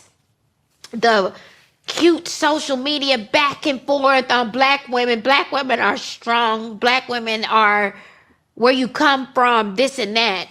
So there probably isn't any sympathy for you and just life happening because there's so many other things around you going on that are not fair to black women. What is going on with the black family? We are consistently creating the cycle of kids who can't come home and see their daddy there. And they see their mama sad at night. At what point is the successful black man in this world going to step in and really create structure? I see white men doing it every day.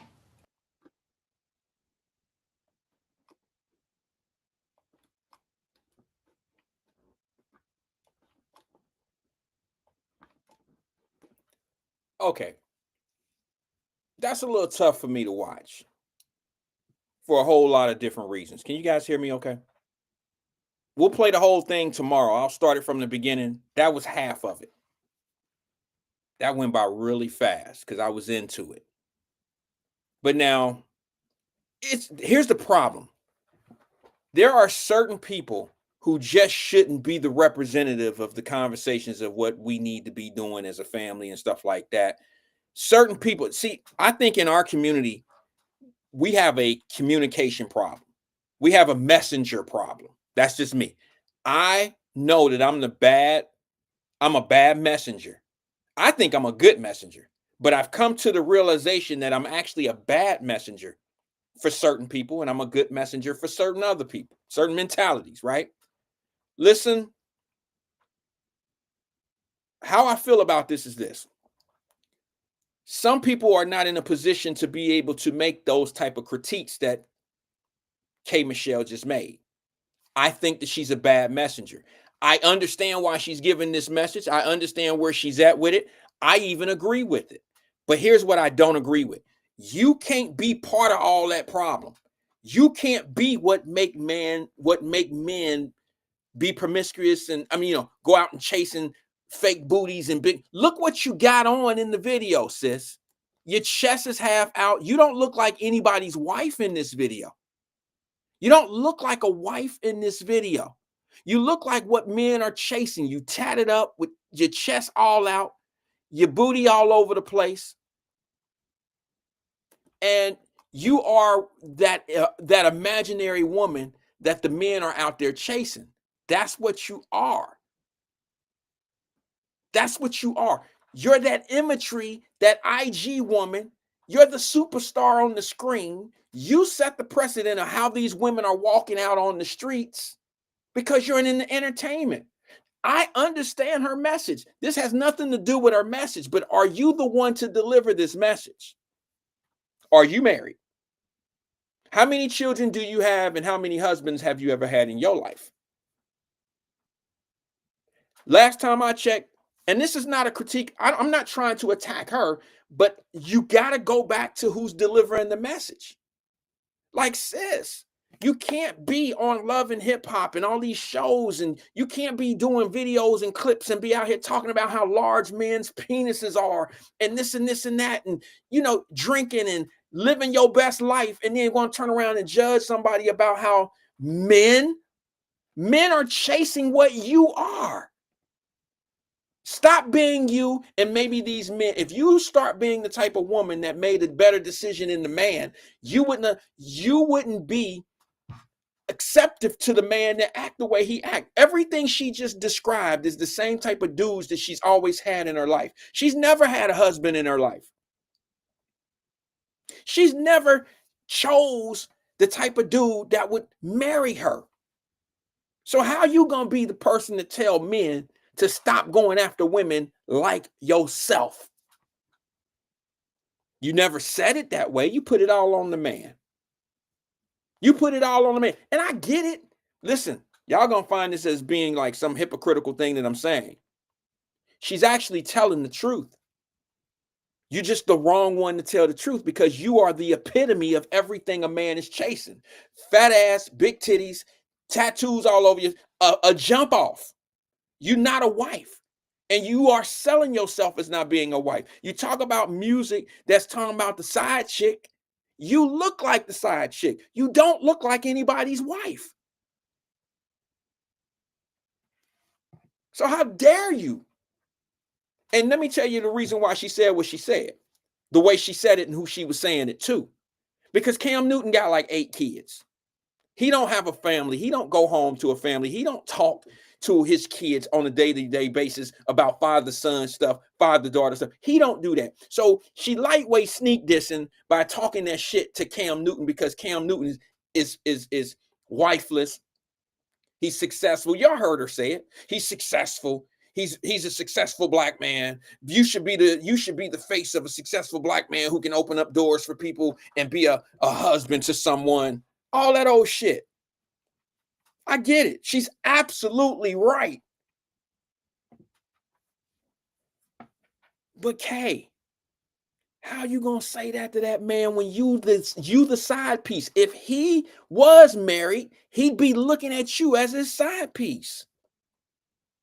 You are the epitome of what you are talking. You are the side chick.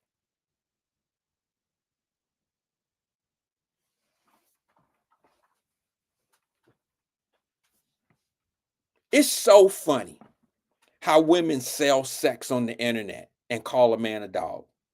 It's so funny that y'all go outside looking so fly and look so fresh and carry yourself a certain way. I don't have a problem with women that look, there's a difference in women, just like there's a difference in men. Some women carry themselves, and these are my favorite ones, the classy woman.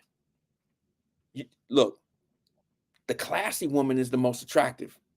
Some don't like that. Some men like the jump off looking women or the side piece looking women, or it is what it is. So you can't say men have no business with women like me. That's what she should have said, but she didn't say that. She couldn't say that, could she? Somebody tell me honestly, y'all think K Michelle ever been the side chick? You think K Michelle's ever been a side chick? I do. I believe that. So how is she all of a sudden that woman? If you want to say, you know, the lady that could probably say that before K Michelle could, and I know this might not be another good example, but I would at least say, okay, I get it. she's made improvements in her life. She's not that anymore. I would have to say somebody like Sierra. If you want somebody to come out here and tell the truth about how black men need to be, go to Sierra. She's been through a lot. She's been through the futures. She's been through a lot of those dudes that didn't really want anything but to jump off. She has the baby daddy situation. But what did she end up doing? She went off and married someone else. Okay, she went off and married the football player, Wilson. I get it. She's in a more moral situation, more moral place to have this conversation. That's just my opinion. Do I like what K. Michelle said? Absolutely. I'm all on board. She's absolutely right. Our music is disgusting. They don't have those conversations. Everybody that want to act like the culture ain't shit, or that it ain't the culture's problem. You know what I'm saying? Like it ain't the culture don't have a problem. People that want to act like it ain't the culture that's teaching these kids the behaviors and all that, they are part of the problem as well. Okay. But when you look at someone like Sierra, and y'all know how I went in on Sierra dressing a certain way, not being dressed at their awards and all that. Hey, I said what I said. But if somebody was in a moral position to make that same argument that K. Michelle just made,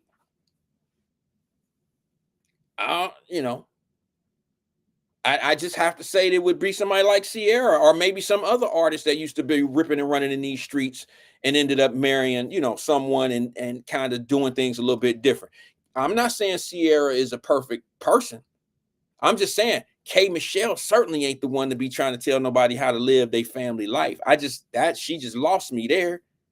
But at the same time, I believe everything that she said was true. Not everything, the majority. I shouldn't say everything. The majority of what she said was true.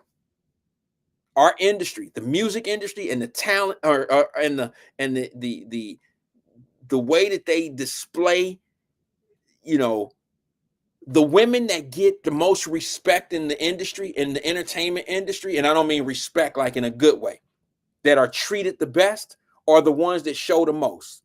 The sexy reds. They the ones getting the bookings. They the ones getting all the TV. They the ones on the internet and going viral and all that old shit. The ugly, disrespectful, no morals, no principles. Those are the ones that's doing it. And in order for K. Michelle to get any attention, she got to go up on the stage half dressed. She got to go on a podcast, ass out, chest showing. She got to underdress to be seen. Yeah, that's beyond K. Michelle to me. See, I hate to say this because women ain't gonna like this, but y'all control that. Women control how to be seen. Now, y'all might say, well, if I got to dress like she was dressed, then I just won't be seen. If I got to dress like Foxy Red, what's her name? Red girl, Sexy Red. If I got to dress like her, then I just won't be seen. I won't be heard. Then let's just make that be what it is. Because if you're not Sexy Red, if you're not, all how these girls are underdressing for everything, if you're not that, then it won't be nothing to look at. None of y'all will fall in that bucket, and men would have to look at a woman and approach a woman and look for other things other than the flesh.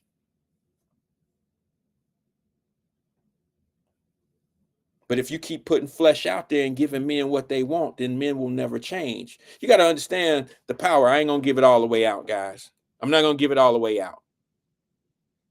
But women do it all the time, and they know what they're doing. But there's some women that's just smarter than other women. Some women take the easy road and they sell their ass.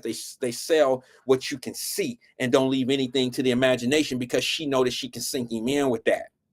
The smartest women in the world are the ones that end up getting married because what they do is they make you fall in love with her first. They make you fall in love with the woman, with the person, and then they put it on you. And any man that's not willing to love you first before he start loving the things y'all doing physically, then guess what, boo? That is not a husband for you. Stop thinking that you're going to slap some skins on a man and he locked in. That's not what lock men in. I'm sorry.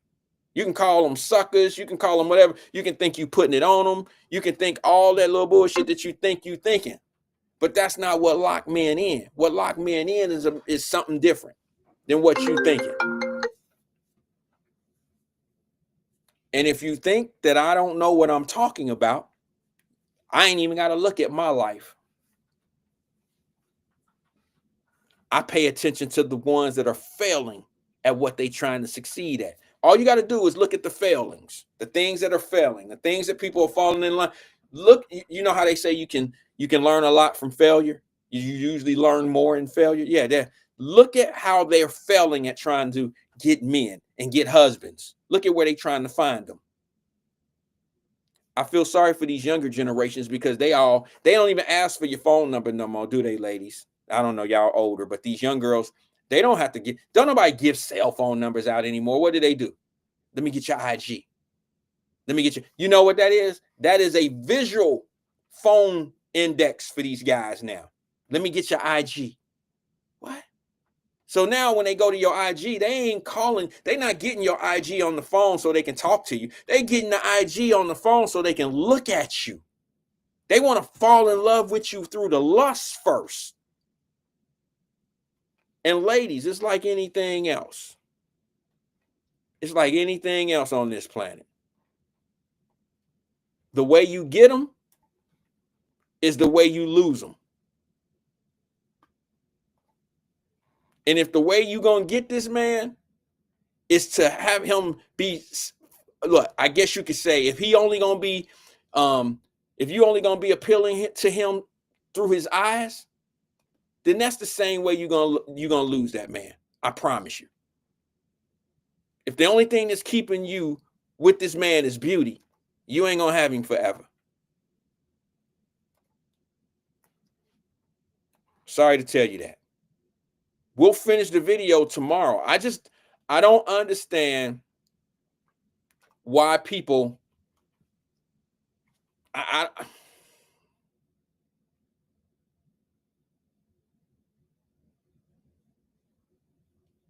don't know. Davis Denise said, even a farmer knows when to hang his hoe up. I tell you what, y'all crazy for that.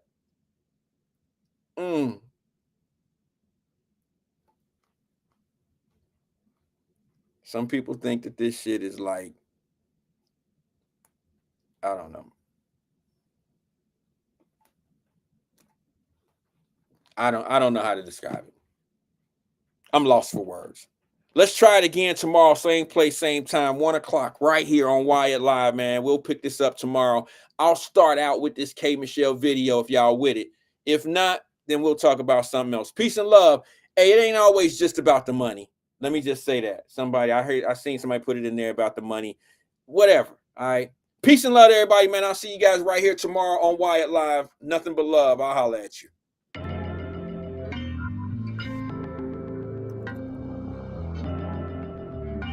We got London on the track. Whoa. Yeah, man, TIP in this motherfucker with me, nigga. To the max with it. Rex. I count 6 shots. Bustin' out the bando. A nigga jury real metal like a piano. I went from rag to riches to a feature with tip. I went from smart car to a bitch with some smart lips. And that if it need make my hip limp. I'm going fishing with these little bitty strip dips. And my bankroll kinda big dip. Woo. She gon' bring it on a big ship. Quite trail, no quick trip. I got dubs in the alley, no tip. Yeah. She ain't wanna have a good day. Smoke way more weed than the guy in LA. I hold them birds till next May. Never let them fly away. Hey, this is what my nigga Tip say. Don't be blowing me up, nigga, I ain't getting up. If it ain't about the money, ain't no use to you ringing my line. Stop wasting my time. If it ain't about the money, nah, I can't even hear what you say. I ain't finna do shit. If it ain't about the money, bitch, you can miss me with it. Bitch, nigga, miss me with it. Turn it. I pack in 11, I pack in 11. Boom. I ran in the gator, my shoes are just 7. What they say? I'm slime like the Reverend, I shoot at the Reverend. Hey. out the grocery store, they stuff with ladies. Hey, she try make the extras, I tell on these bitches. Hey, when it's about time to pay, I'ma bill on these bitches. What you think we in the neighborhood for? Standing at the corner store with a pocket full of dough. I be damned if a nigga wipe a hood, ho. Learned that from UGK, back a pocket full of stone. With your money down like a buck of hard folk. You playing with it, I'ma send them through your car door. My wife flooded shit sick, got Pavo. I'm doing it for black and yellow, free hardo. The head honcho, nigga, no tonto, nigga. I'm quick to put some bricks in the Bronco, nigga. Nigga talking shit while I don't respond at all, nigga. No murder, no dough, no combo, nigga. Don't be blowing me up, nigga, I ain't getting up. If it ain't about the money, ain't no use to you ringing my line. Stop wasting my time. If it ain't about the money, nah, I can't even hear what you say. I ain't finna do shit. If it ain't about the money, bitch, you can miss me with it. Bitch, nigga, miss me with it. Turn it. I pack an 11, I pack an 11. I ran in the gator, my shoes are just 7. What they say? I sound like the Reverend, I shoot at the Reverend. Hey, hands out the grocery store, they stuff with ladies. Hey, she try make the extras, I tell on these bitches. Hey, when it's about time to pay, I'ma bill on these bitches. Hey, what you think we in the neighborhood for? Standing in the trash like good blow. Yeah, made a baby, you slang that crack. Brian stole the car while he bang that act. If he ever took a law, better bring that back. Catch it with your bitch, he gon' blow your brain back there. Hey, you know you better be on your bad behavior when addressing me. Because by gun, we don't let them be. Nigga, disrespect me, I'ma catch a felony. For real, if you listen, I can get you paid. But not interested in shit you say. If it ain't about the money, nigga, don't be blowing me up, nigga, I ain't getting up. If it ain't about the money, ain't no use to you ringing my line. Stop wasting my time. If it ain't about the money, nah, I can't even hear what you say. I ain't finna do shit. If it ain't about the money, bitch, you can miss me with it. Bitch, nigga, miss me with it. Turn it. I pack an 11, I pack an 11. I ran in the gator, my shoes are just 7. What they say? I sound like the Reverend, I shoot at the Reverend. Hey, hands out the grocery store, they stuff with ladies. Hey, she try make the extras, I tell on these bitches. Hey, when it's about time to pay, I'ma bill on these bitches. What you think we in the neighborhood for? Standing at the corner store with a pocket full of dough. I be damned if a nigga wipe a hood, ho. Learned that from UGK, back a pocket full of stone, nigga.